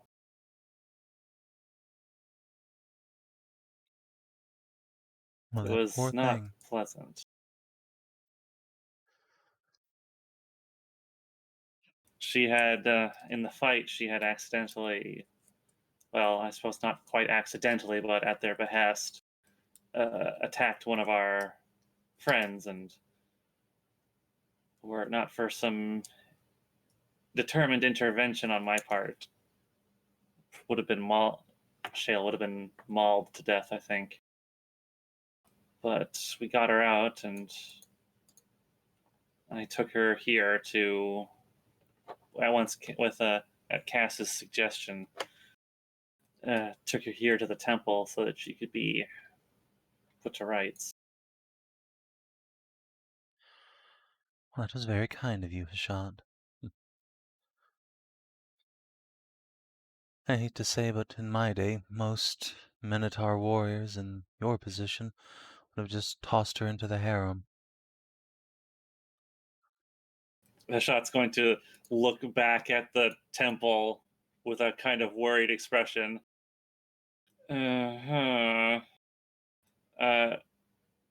Kind of have a bad feeling that that might be the end result one way or another. She does Though seem that to might be care for you a something. great deal, but as long as it's not throwing her in there before she's had a chance to regain her wits. Oh, definitely not. Either way, by my standards, I'd say you're a good person for that. You feel the sensation of a little head pat. Thank you. That's really nice. No one's ever said that to me. Well, from my perspective, it's only the truth.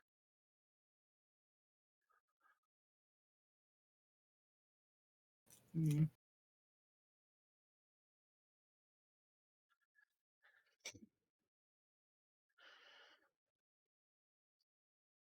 Okay, let's go catch That up with was entirely Super too Heroes. precious.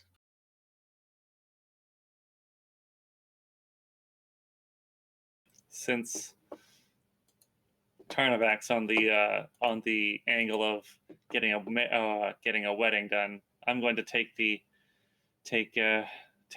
and the others to a goldsmith. I need to get some rings made. Oh my. Well, even if none of them didn't see it coming, they're all still quite delighted by the prospect.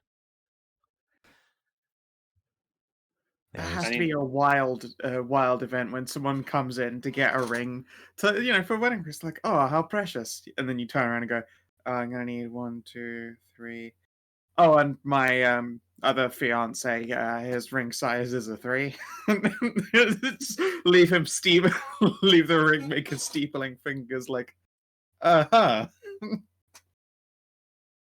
So you're I'm one gonna of need- those types.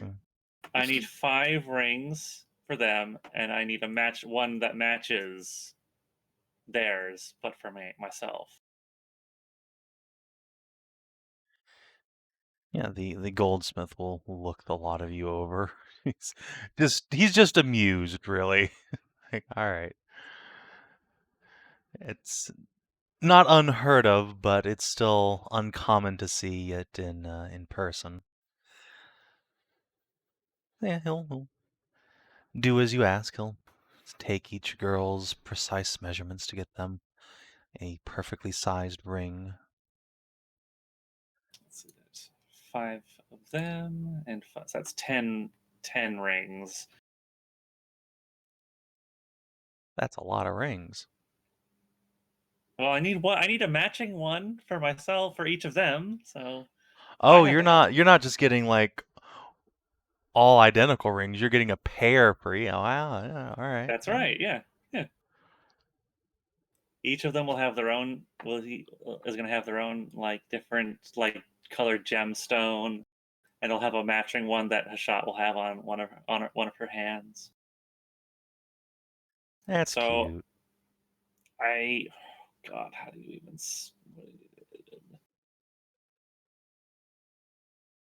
Well, I'll the- spend the jeweler. 10 gold on each ring. So 100 gold. Sounds good.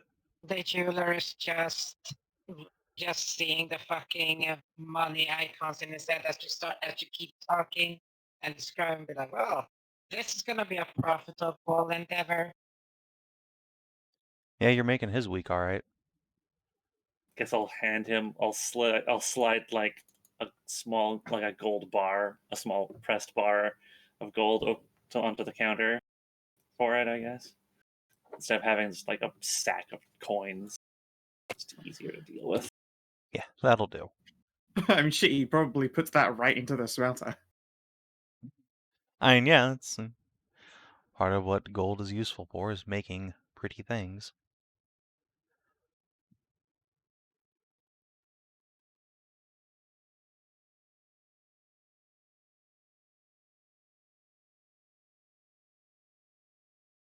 And with that, once all the measurements are done and that's all squared away, and they've picked out like what color, like what gemstone they want, I guess we'll head back to the ducal residence.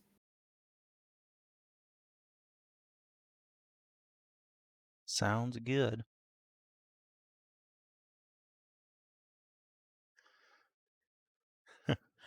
Yeah, a lawyer would not be amiss necessarily. That's true. I mean, shit, she should probably ask to borrow the Calliston family's duke, since I'm pretty sure the Calliston family, as it stands, is like messy enough that they probably had to ratify a lot of stuff. Messy, actually. It's a very linear tree. It's a linear tree, but it's wide, so there's a lot of succession involved, right? No, actually, it's not. Is it not wide? Like, No, What, 2 errors out? You're thinking about the lion fangs. Oh, no. There's no lawyer for the lion fangs. Everyone just throws their fucking hands up and goes, I don't goddamn know, it's a lion fang. What do you want from me? You find me the lawyer who says they can draw up marriage contracts for lion fangs that are specifically lion fang adjacent, and I'll show you a liar. I mean, to be fair, I'll show you a lawyer. I'll show you a liar, but that's different. No, the Khalistan is actually directly from, Greymore and downwards.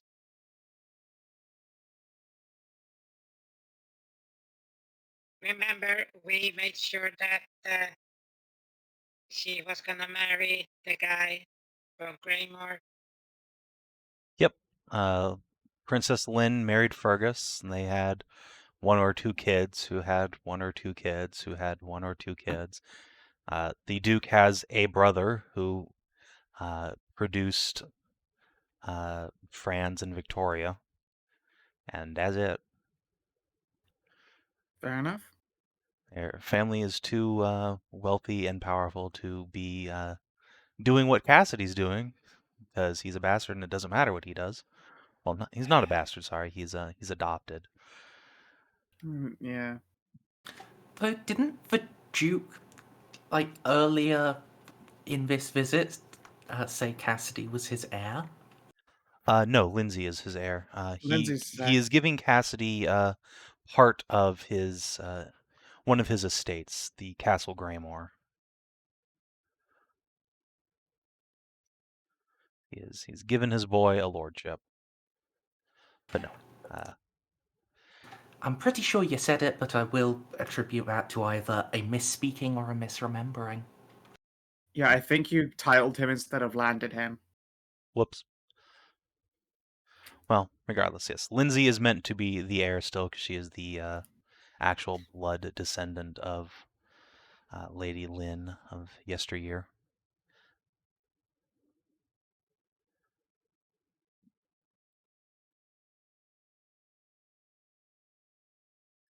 So, does anyone have anything else they'd like to do before we get on to the ball? Nope. Nah. I'll go to Cap. All right. Yeah, well, Oh, yes.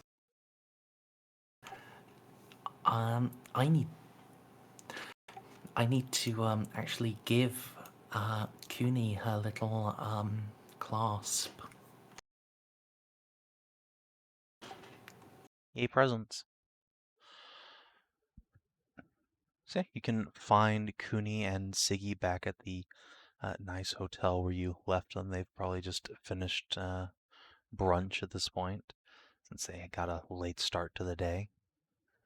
Cooney will run up and give you a big ol' hug when you approach, quickly followed by Siggy.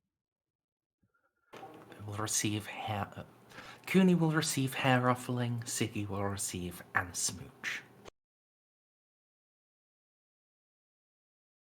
Cooney does the little, yeah.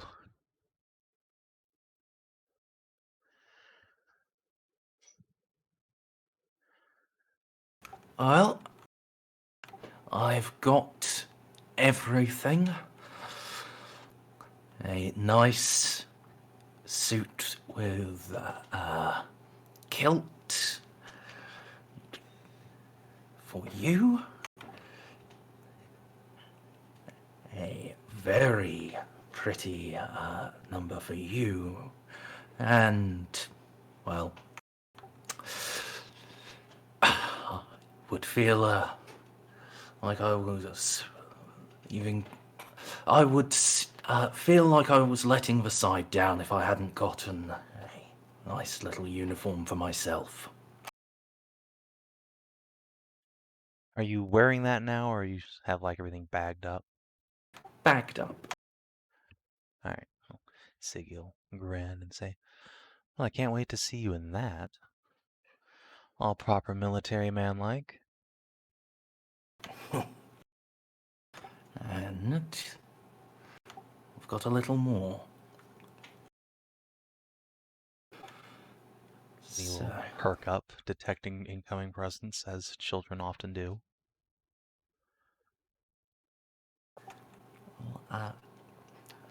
take out a little parcel, set it down and unwrap it. Just a little. Not letting them see inside it, just so I can get things out.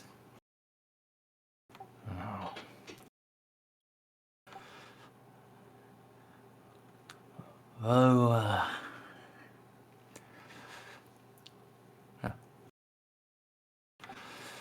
Oh, Siggy, since we're, at least in my people's tradition, already wed,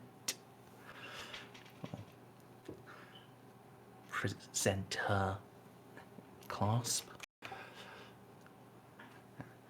As the Lady of House Dhra'kull,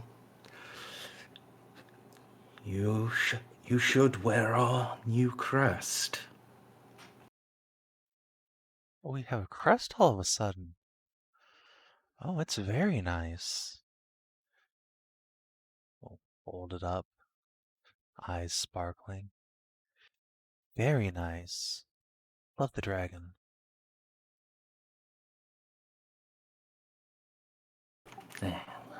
I'm glad. It's meant to be a silhouette for one. Can't wait to see it flying on flags of warships.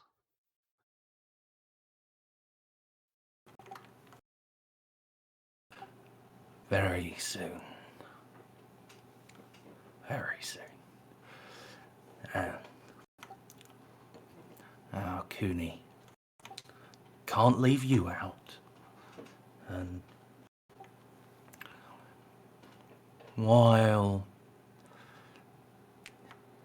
you're not our daughter, you are here in our care. So, if you wish, it would mean a lot for me if you were to wear this as well. I'll offer her one of the clasps. Yeah, she will take it, look at it, and ooh and awe. Yeah, I want to wear a dragon. That's... Wow, these are jewels. He looks between it and you. Wow, I thought the silver axes were nice.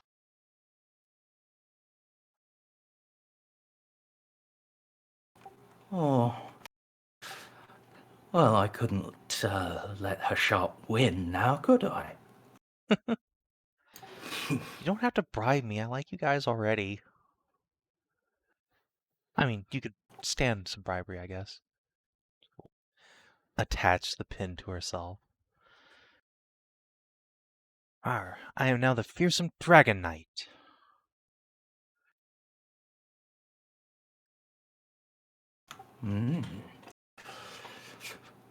Yes, I can picture it now.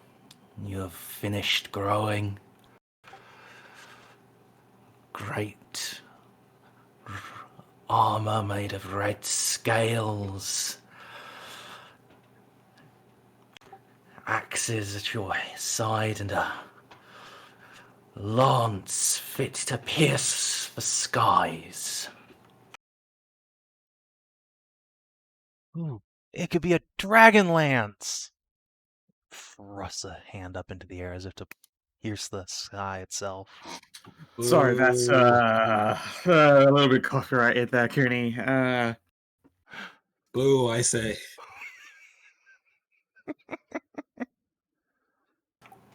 It's all right, Cooney. You're too precious to sue. That's your Just mistake. try and put the full force of the law on this one. That's your mistake, thinking the law has a conscience.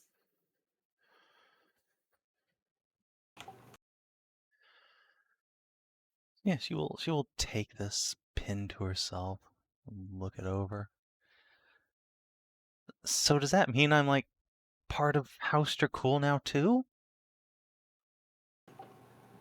Well, Siggy gives you the eyes. it means You're under our protection, but if you would like that, then it could mean that as well.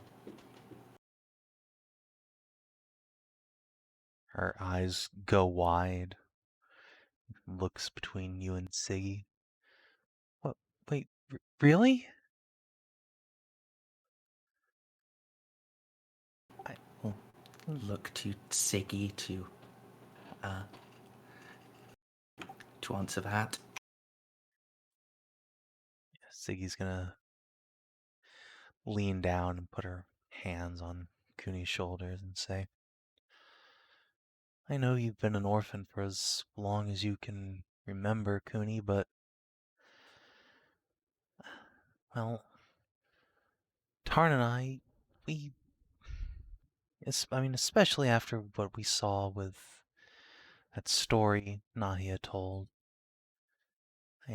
that Cooney grew up to be just the biggest, strongest, most beautiful little Amazon there ever was.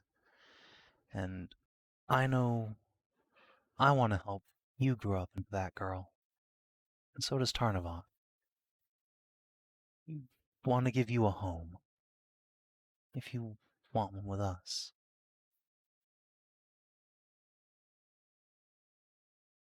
Cooney's eyes begin to glisten with tears. Siggy will wipe her thumb across the little girl's eyes and pull her in for a big hug. You're sure you hear a muffled yes, yes, yes from Siggy's stomach, but it's all washed off with a big teenager bawling. As soon as I hear it, even muffled, I'm just going to go and join in the big hug. Oh.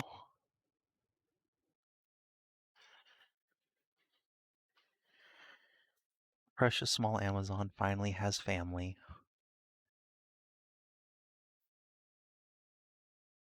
So much back-to-back precious and dying here.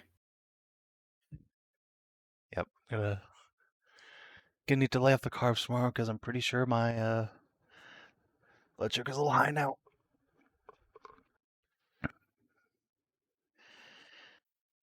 Once, after a few moments of sniffling into Siggy's chest, Cooney will peel up and say, "Hey, does that mean I don't have to go back to the temple? Can I come home with you guys?"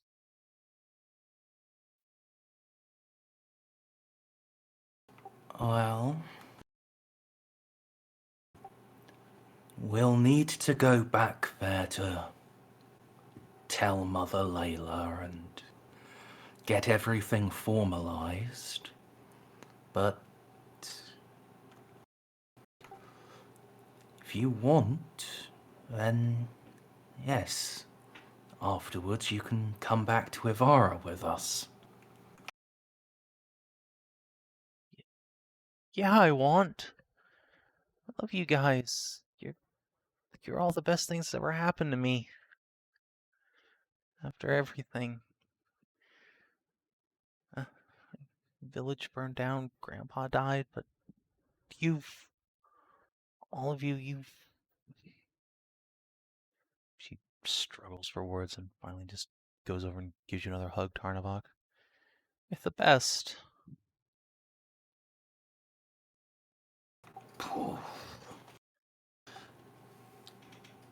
No. You are sweet little thing. It's why the gods guided our path to meet yours.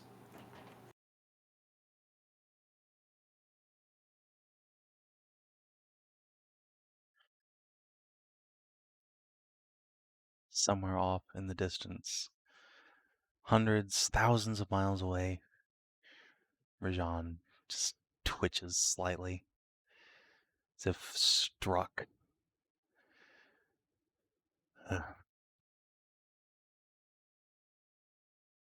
But here and now,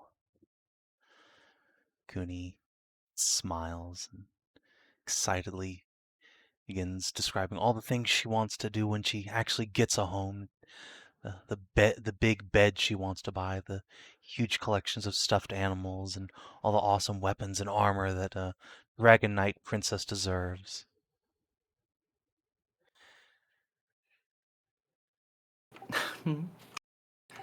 I should warn her, though.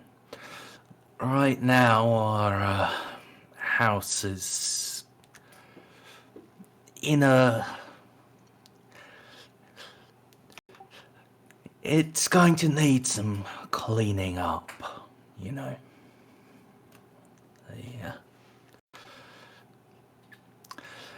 Was left in a bit of a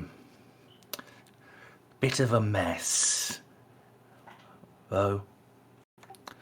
There is this rather nice snake woman in the basement you'll love to meet.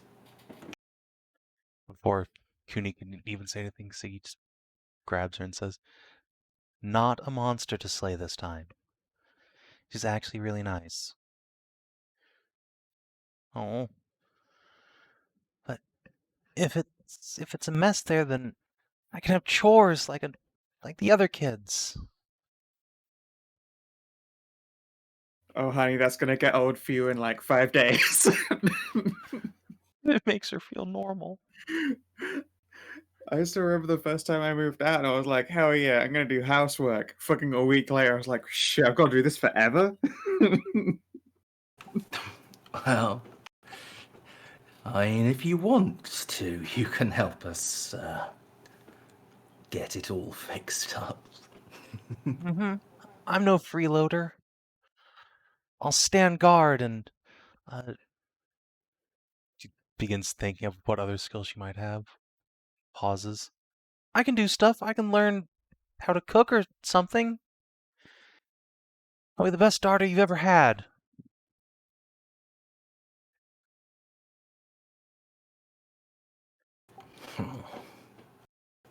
Well, I've no doubt of that.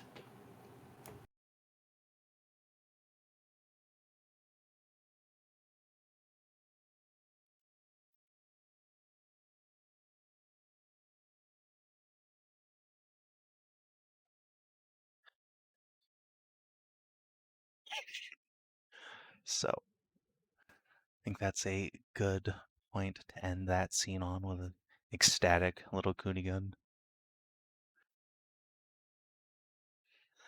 Now your soon-to-be wife and soon-to-be daughter are both proudly wearing your new emblems. It's all very lovely. So we turn our attention to the evening. Hashat has had a chance to go pick up Shale from the temple, take her up to the palace. The rest of you are starting to filter in one by one with your accompanying wives and friends, and the Autumn Star family is nowhere to be seen, as you might expect, given the polite society you're entering into. But beyond that, there are plenty of notable colors and banners that have been arranged outside the Duke's residence. Of course, the Lion Fangs have their own representatives, but those of you who have any knowledge of nobility can quickly see many others. The Duke's brothers' banners are out, as are the Ilgade family. The flag of Illyria is flying beside that of Anderland. And even the Covenstones have a carriage parked outside. Oh, they've no great, noble steadings of their own. As you are making your ways to the keep, a servant will come and gather the lot of you up together and usher your compatriots away, such that it is just the the 5 of you, the heroes of the day, together. Well, thank you all for making it here, and then say in his little nasally voice. Tonight, the ball, of course, is very important. I'm sure you're all aware there are many great and noble personages in attendance, but you are guests of honor of the Duke. I see, yes, you all dressed the part. That's good. That's good. You'd be surprised how often adventurers we host are a bit bedraggled, but you are quite well kempt. Anyway, pardon me. The point being, the Duke tonight will be offering each of the 5 of you a knighthood, should you wish it, to avoid public awkwardness for all parties involved. Would you be willing to give answers now to that offer? Peerage of the realm of Aruna is a offer that does not come lightly nor often, of course, but there will, I'm sure, be no offense on the ducal part should there be refusals. Szooth will actually raise a hand and go, Out of just simple humility. I feel like I used the wrong word. Anyways, Szooth, I would like to not take such an illustrious title. Very well. There will be no Sir Szooth tonight. As for the rest of you, Would the peerage of knightdom have any impact on personal business holding, land ownership of my own right, etc.? Because I am in possession of a large quantity of land. no, it is largely symbolic, this gesture. You'll not be forced to swear allegiance or any of that. Note, it is a title of thanks from the Duke, and nothing more. Oh. Be honored to accept.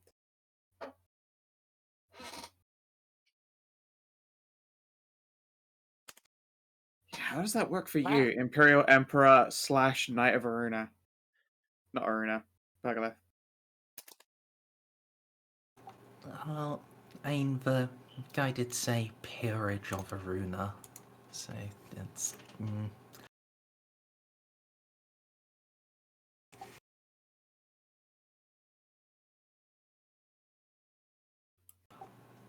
So what you're saying is a no from Tarnavak.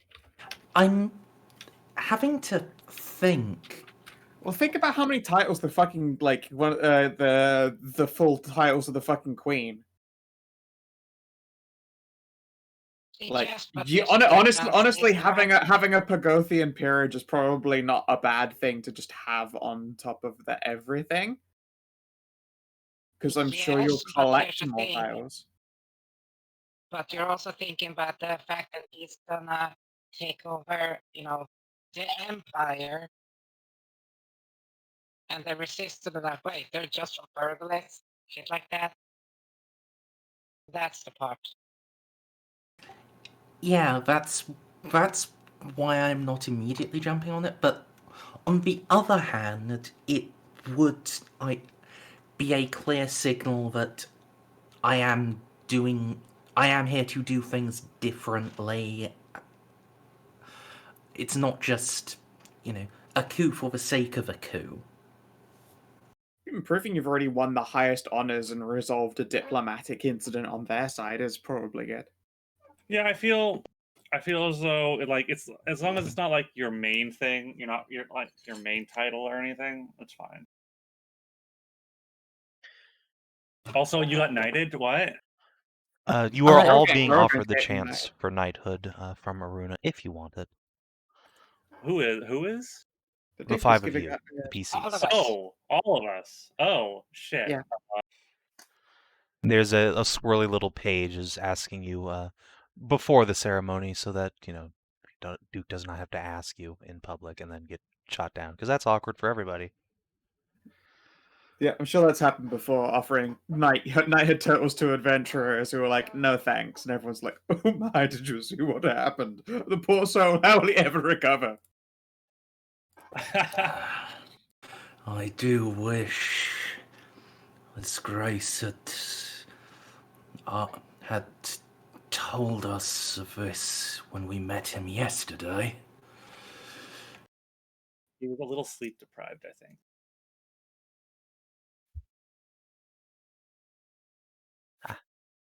Yes, I'm sure His Grace apologizes for any inconvenience in his offer.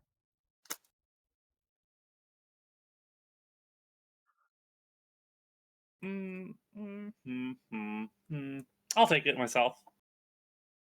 It's probably fine. It's fine.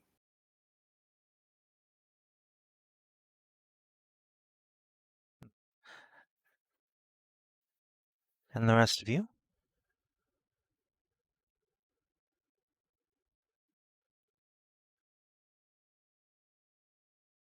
I think it would be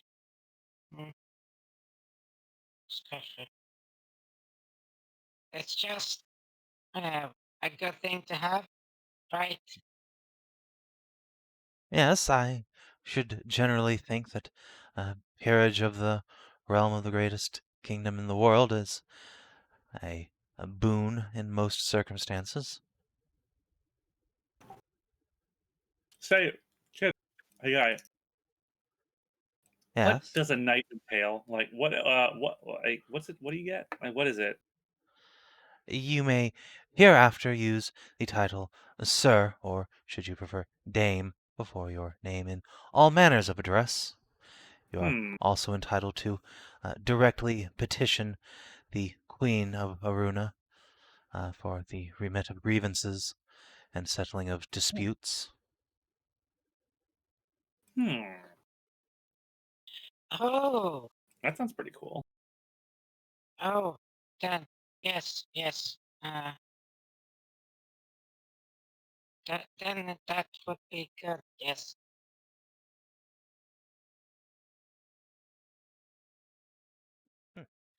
Very well, very well.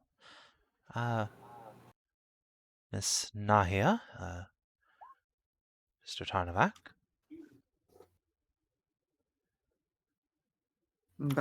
It would be my pleasure. Szooth, I would ask your advice on this. From my own studies of the histories, I can see both how this will aid my goal and how it will work against it.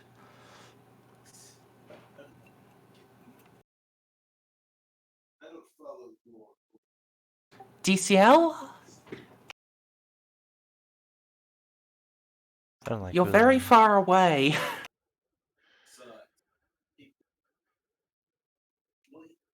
I know he's talking. Is he on the phone in another room? I think he's on the phone in another room. Could be. Pat.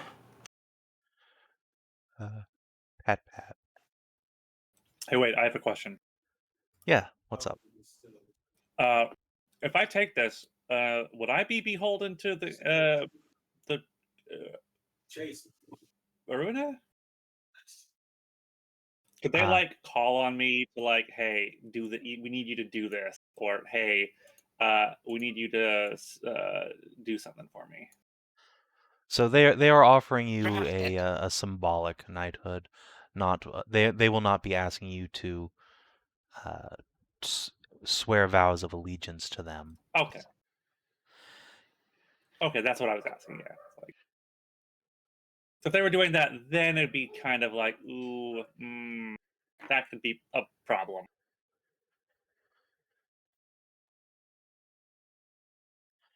Right. Yeah. This is not just a trap to try and get you guys to be beholden to the Duke forever. We accept, and then they're like, "Ha! Gotcha! Whoa! You're conscribed." That would Time be to Deus wild. Volt to the Holy Land, motherfuckers. No saying no now. Well, unless war were declared. What was that? War were declared. Shit. Yeah, I trick you all into accepting this knighthood, and then 5 minutes later, the first Hobgoblin warships land on the shore. Oh no. I wouldn't rule out that possibility anyway, regardless of us being conscripted or not. What's that? Pergolith has all of this current era's greatest heroes locked up in one place. Let's fuck some shit up Yeah, until they realize that sending all of their forces into a nation's heroes is a terrible idea, and they will get Oh no, slaughtered. they don't send their forces in. It's just, you're asked to like kiss the Duke's ring, and only too late do you realize that it's just a pure residium bomb's been stuck in there. Boom. Just kiss the fucking Duke's ring. He gets high like licking a toad. Yeah, that's how you realize, oh no. Not in particular, I don't recognize this taste. Yeah, Oh yeah, is the it's inside possible. is like that like inside of a sizes and stuff? Is it still blue back there? Hell yeah. Wild. Yep. God, if What I do is that that? again, I bet my tongue will go blue. Yeah, permanently. it's the amount of blue is shrinking very, very slowly, but it's still there after several days. Nice. What's your name? Skull. But think about this, you would know how to disarm the bomb because you would literally just snort it. Yeah, I go in to kiss the ring, taste Residium, just open wide and fucking just suck it clean off his finger. Oh. God, imagine how awkward that would be if he didn't know, though. He's just sitting there presenting the ring, and you just look at, just pick his finger and just suck it. But like, oh no, it's Residium, and he has no idea. How do I disarm this terrible bomb? Obviously, I must consume the whole thing. Ask someone to cast Death Ward on me and blast sweet magic into the air. But to anyone else, it looks like I just, sucked a dude's finger and then suddenly started screaming, I need a cleric, hurry! Oh god. I think that would play out too well for me. Yeah, but the visual part of it would be absolutely hilarious. I need a cleric. You just go Shazam and then explode like a Gallagher melon. And they just reconstitute back. Like fucking T-1000.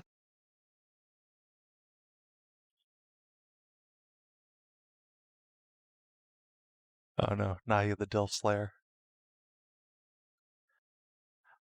No, Alright. that's Bob. That is true.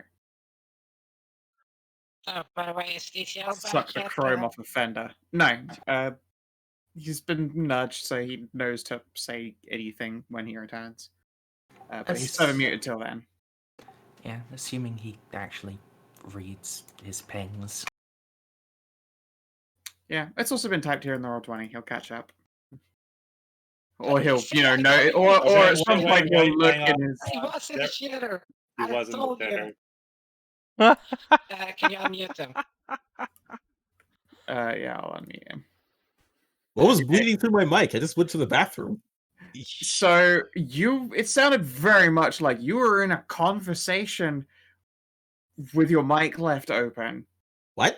No, I wasn't talking to anybody. What the shit? We heard you talking, dude. I don't even know what I was saying. You were shouting at your penis, I guess. What? No, I was actually just quiet. What the fuck? Maybe we thought we heard you talking, but it was actually just an explosive flatulence. No, I didn't it was definitely words. There were I definitely didn't even- voices. I didn't I even wonder have. if your mic was picking up your headphones or speaker. No, or something. because I didn't even have a video going or anything. What It the was picking shit? up us. I don't know. Is your place Oh, wait. haunted? No. Well, it is an old house, maybe. Explain all the fucking noise. Well, okay, whatever. Yeah, Regardless. regardless, it sounded like you got into the. It sounded like you got into a phone call with someone and left, and so Savin muted you. Oh no, I was. Instead, you return and say that you're in the bathroom, and I'm going, oh no, was Deesa just phone pooping? Because that's terrible manners right there. Where you're in a conversation with someone and they're like, that. yeah, oh god. That's hilarious for all the wrong reasons. But yeah, no, You're in a conversation with someone and then their voice is really echoey, and you're like, "Wait a fucking minute here! Like, I'll call you back." no, it really was just me going to the bathroom. Shit. Anyways, yeah. I heard the bits about snorting Residium Mom, so I heard the important parts. Okay, but before that, Tarn was trying to talk to you. Okay, sorry. Yeah, an actually important part. Yes. Yes, Szooth, I would ask for your advice on this. Oh. I can see how accepting this title would both help and hinder my ultimate goal. You have studied the histories just as well as I. What say you?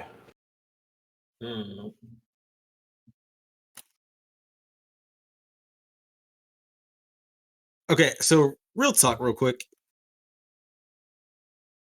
How high up? Sorry, I'm forgetting his name. How high up is the guy who's giving the knighthood? He's the Grand Duke of Pergolith, basically the most important noble in the kingdom beyond the actual monarch.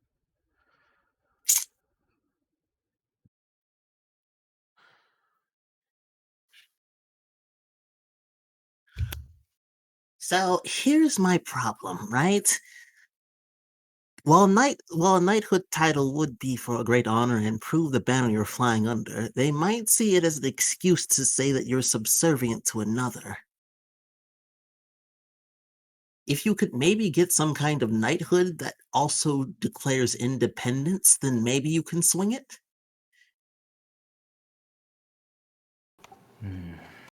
Of course, it is a mostly symbolic knighthood, but supposed to also be how you spun it. Say that your deeds were so great that the Duke himself had to give you the honor. For to deny it would be a disgrace to the title. And to be honest, I don't think that's very far from the truth with all the deeds you've done. Aye.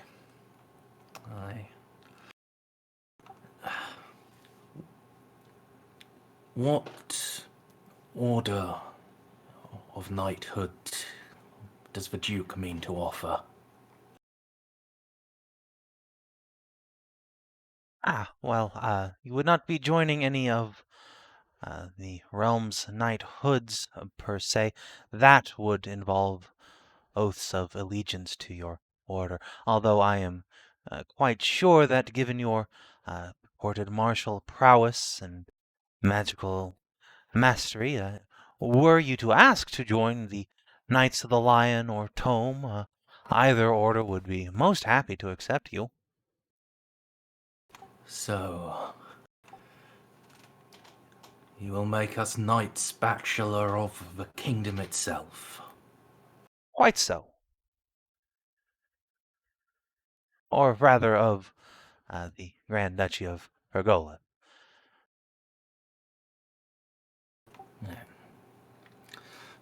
True. Important distinction.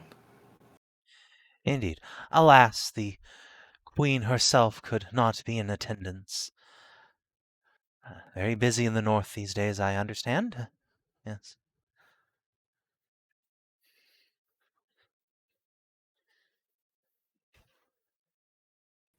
Shame, but it is understandable. There was kind of like a civil war or something. Was but a minor disturbance, we assure you.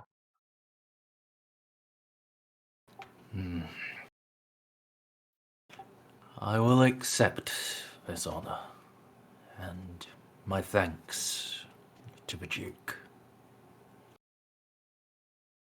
Of course. Very well then.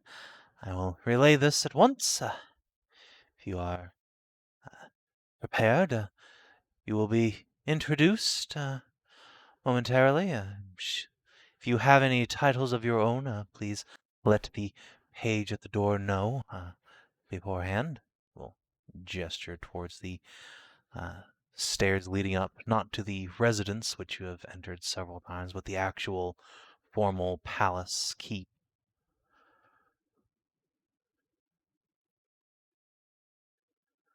I wish you all a pleasant evening. Oh, question. What happens if you don't actually have a last name? Oh, he seems perplexed by this for a moment. Typical methodology would be to introduce yourself as your first name of your place of residence. For example, you are Bob of Pergoleth.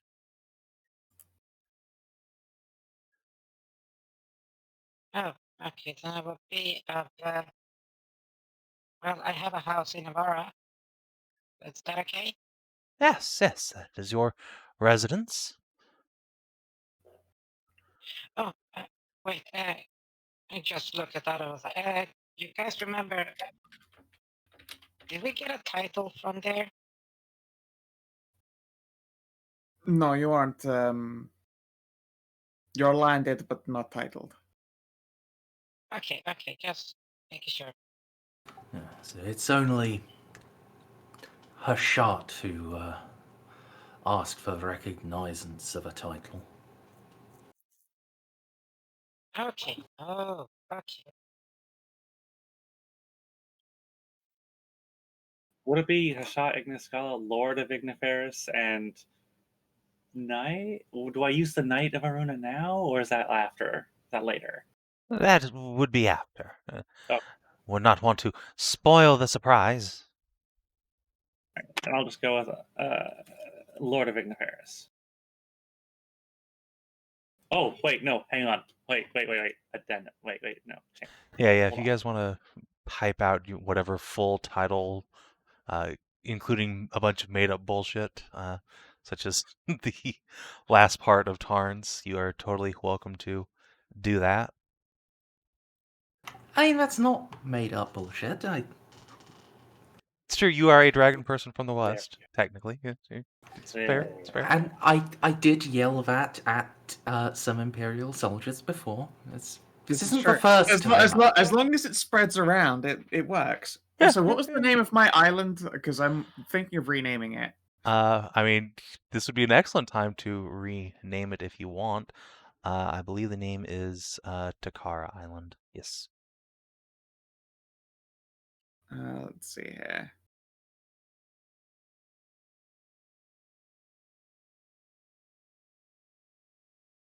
Well, is there any place that's already called the Ashlands?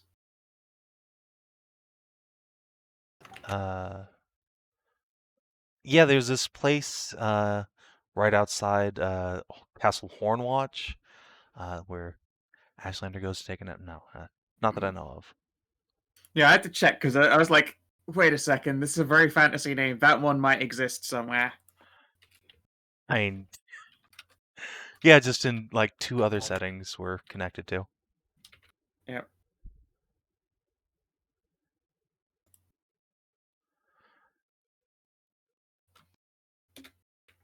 Yeah, Lady of the Ashlands.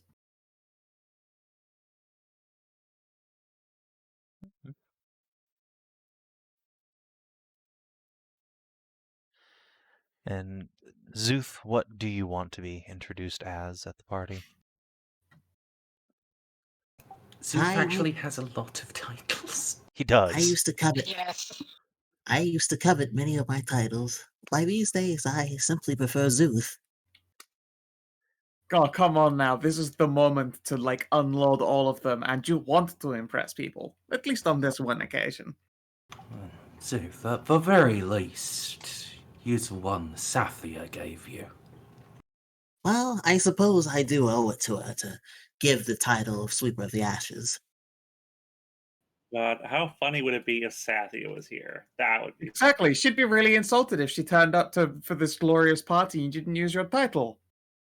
That is true. I thank you for reminding me of that.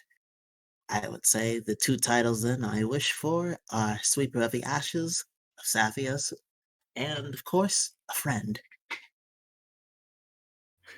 Introducing yourself as Szooth, a friend, is a pretty big flex, honestly. That's like having a presenter go, "Your friend and mine." I mean, it's gonna be pretty true after the ball's done. Let's be real. All right.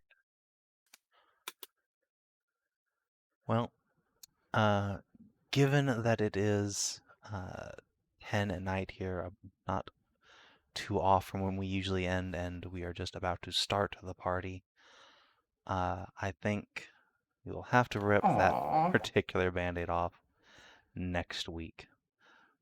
Boo. That's The fine. start of Truth be something told, rather I have a critical case of the big yawnies. I'm Go very take some- tired today. You know what? clean up This after is dinner the anyway. this is the most amount of sessions in succession that we have not been fucking pressured to stress hell and back.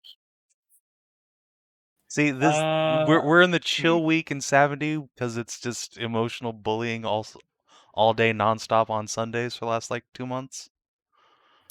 Come now, you finally managed to fucking annihilate that one. Which again, still, holy shit! I'm glad that that's over with. Keeping that one on the down low to the players Yeah. as well was rough. Yeah. I'm not saying a fucking word, and I'm just sitting there like, please, please, please, please, please, no, no. Don't worry though, there are plenty more I've secrets. actually learned to Everyone's got shut lots the of fuck up. secrets. Yay! Yeah, I'm glad you didn't spoil the surprise for any of the portions you caught and done. Yeah, but even so, that's those few hints of, like, I tried to be blunt at the very fucking end, like, secrets you run your face into. It's like, God, fucking damn it. Oh, and there are plenty more. I can guarantee that there is Yes. still a lot that none of you know, which is a delight to me. All right. Mm. So, for this time, did you explore a new interesting location for the first time? Nah. No. I mean, Szooth did. Yeah, actually. Holy shit. Yes. Yes. boy, did you Fucking ever. So Yeah, the I gods guess forged. spirit realm. Not a I single one guess of us I has actually guess had a part of his the dream dream either. itself is not, while not a physical location, is a place that you can visit. So I'll give you that. I'll give you that. Did you discover new interesting truth about the world?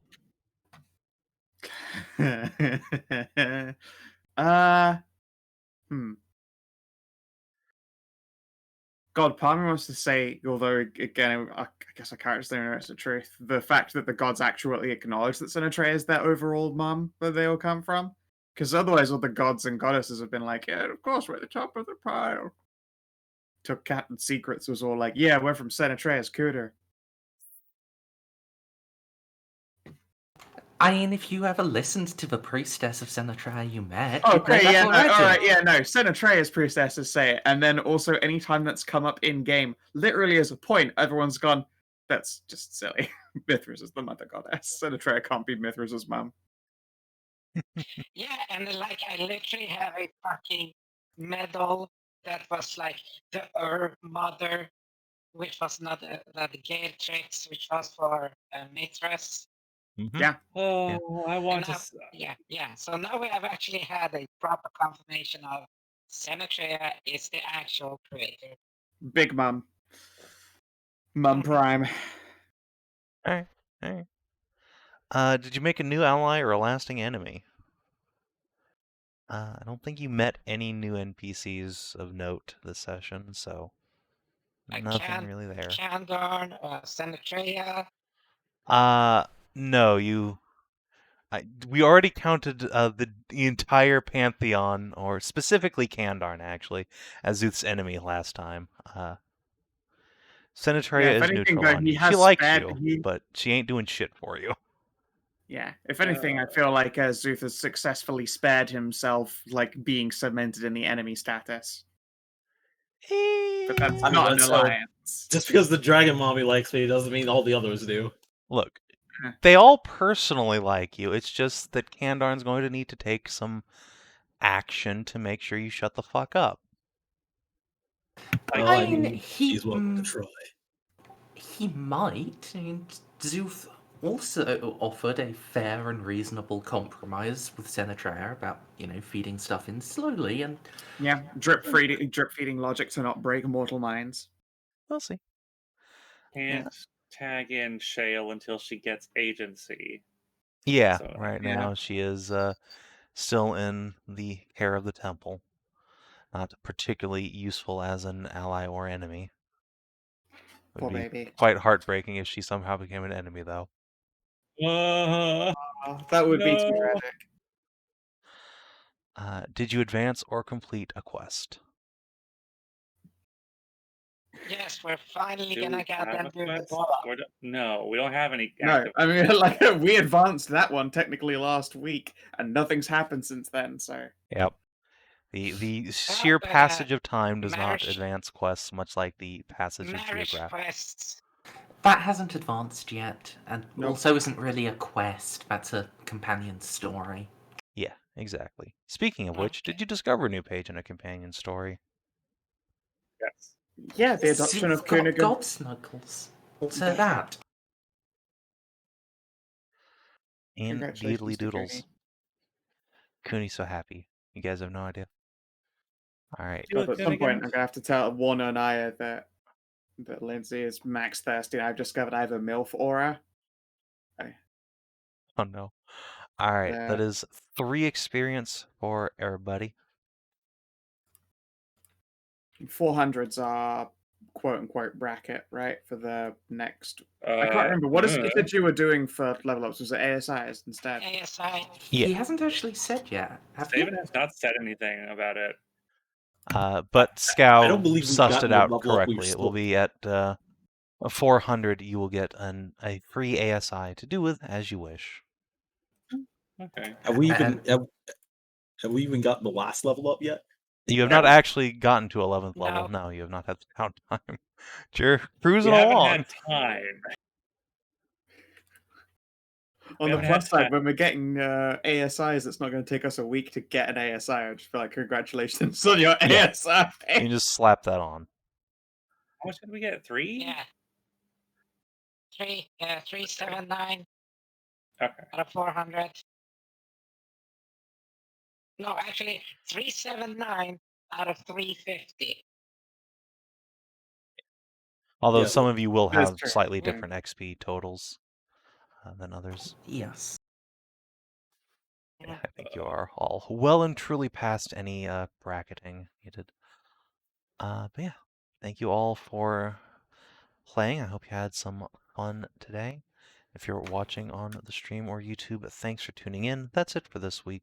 We'll see you back on the Bully Bus next Sunday. Adios.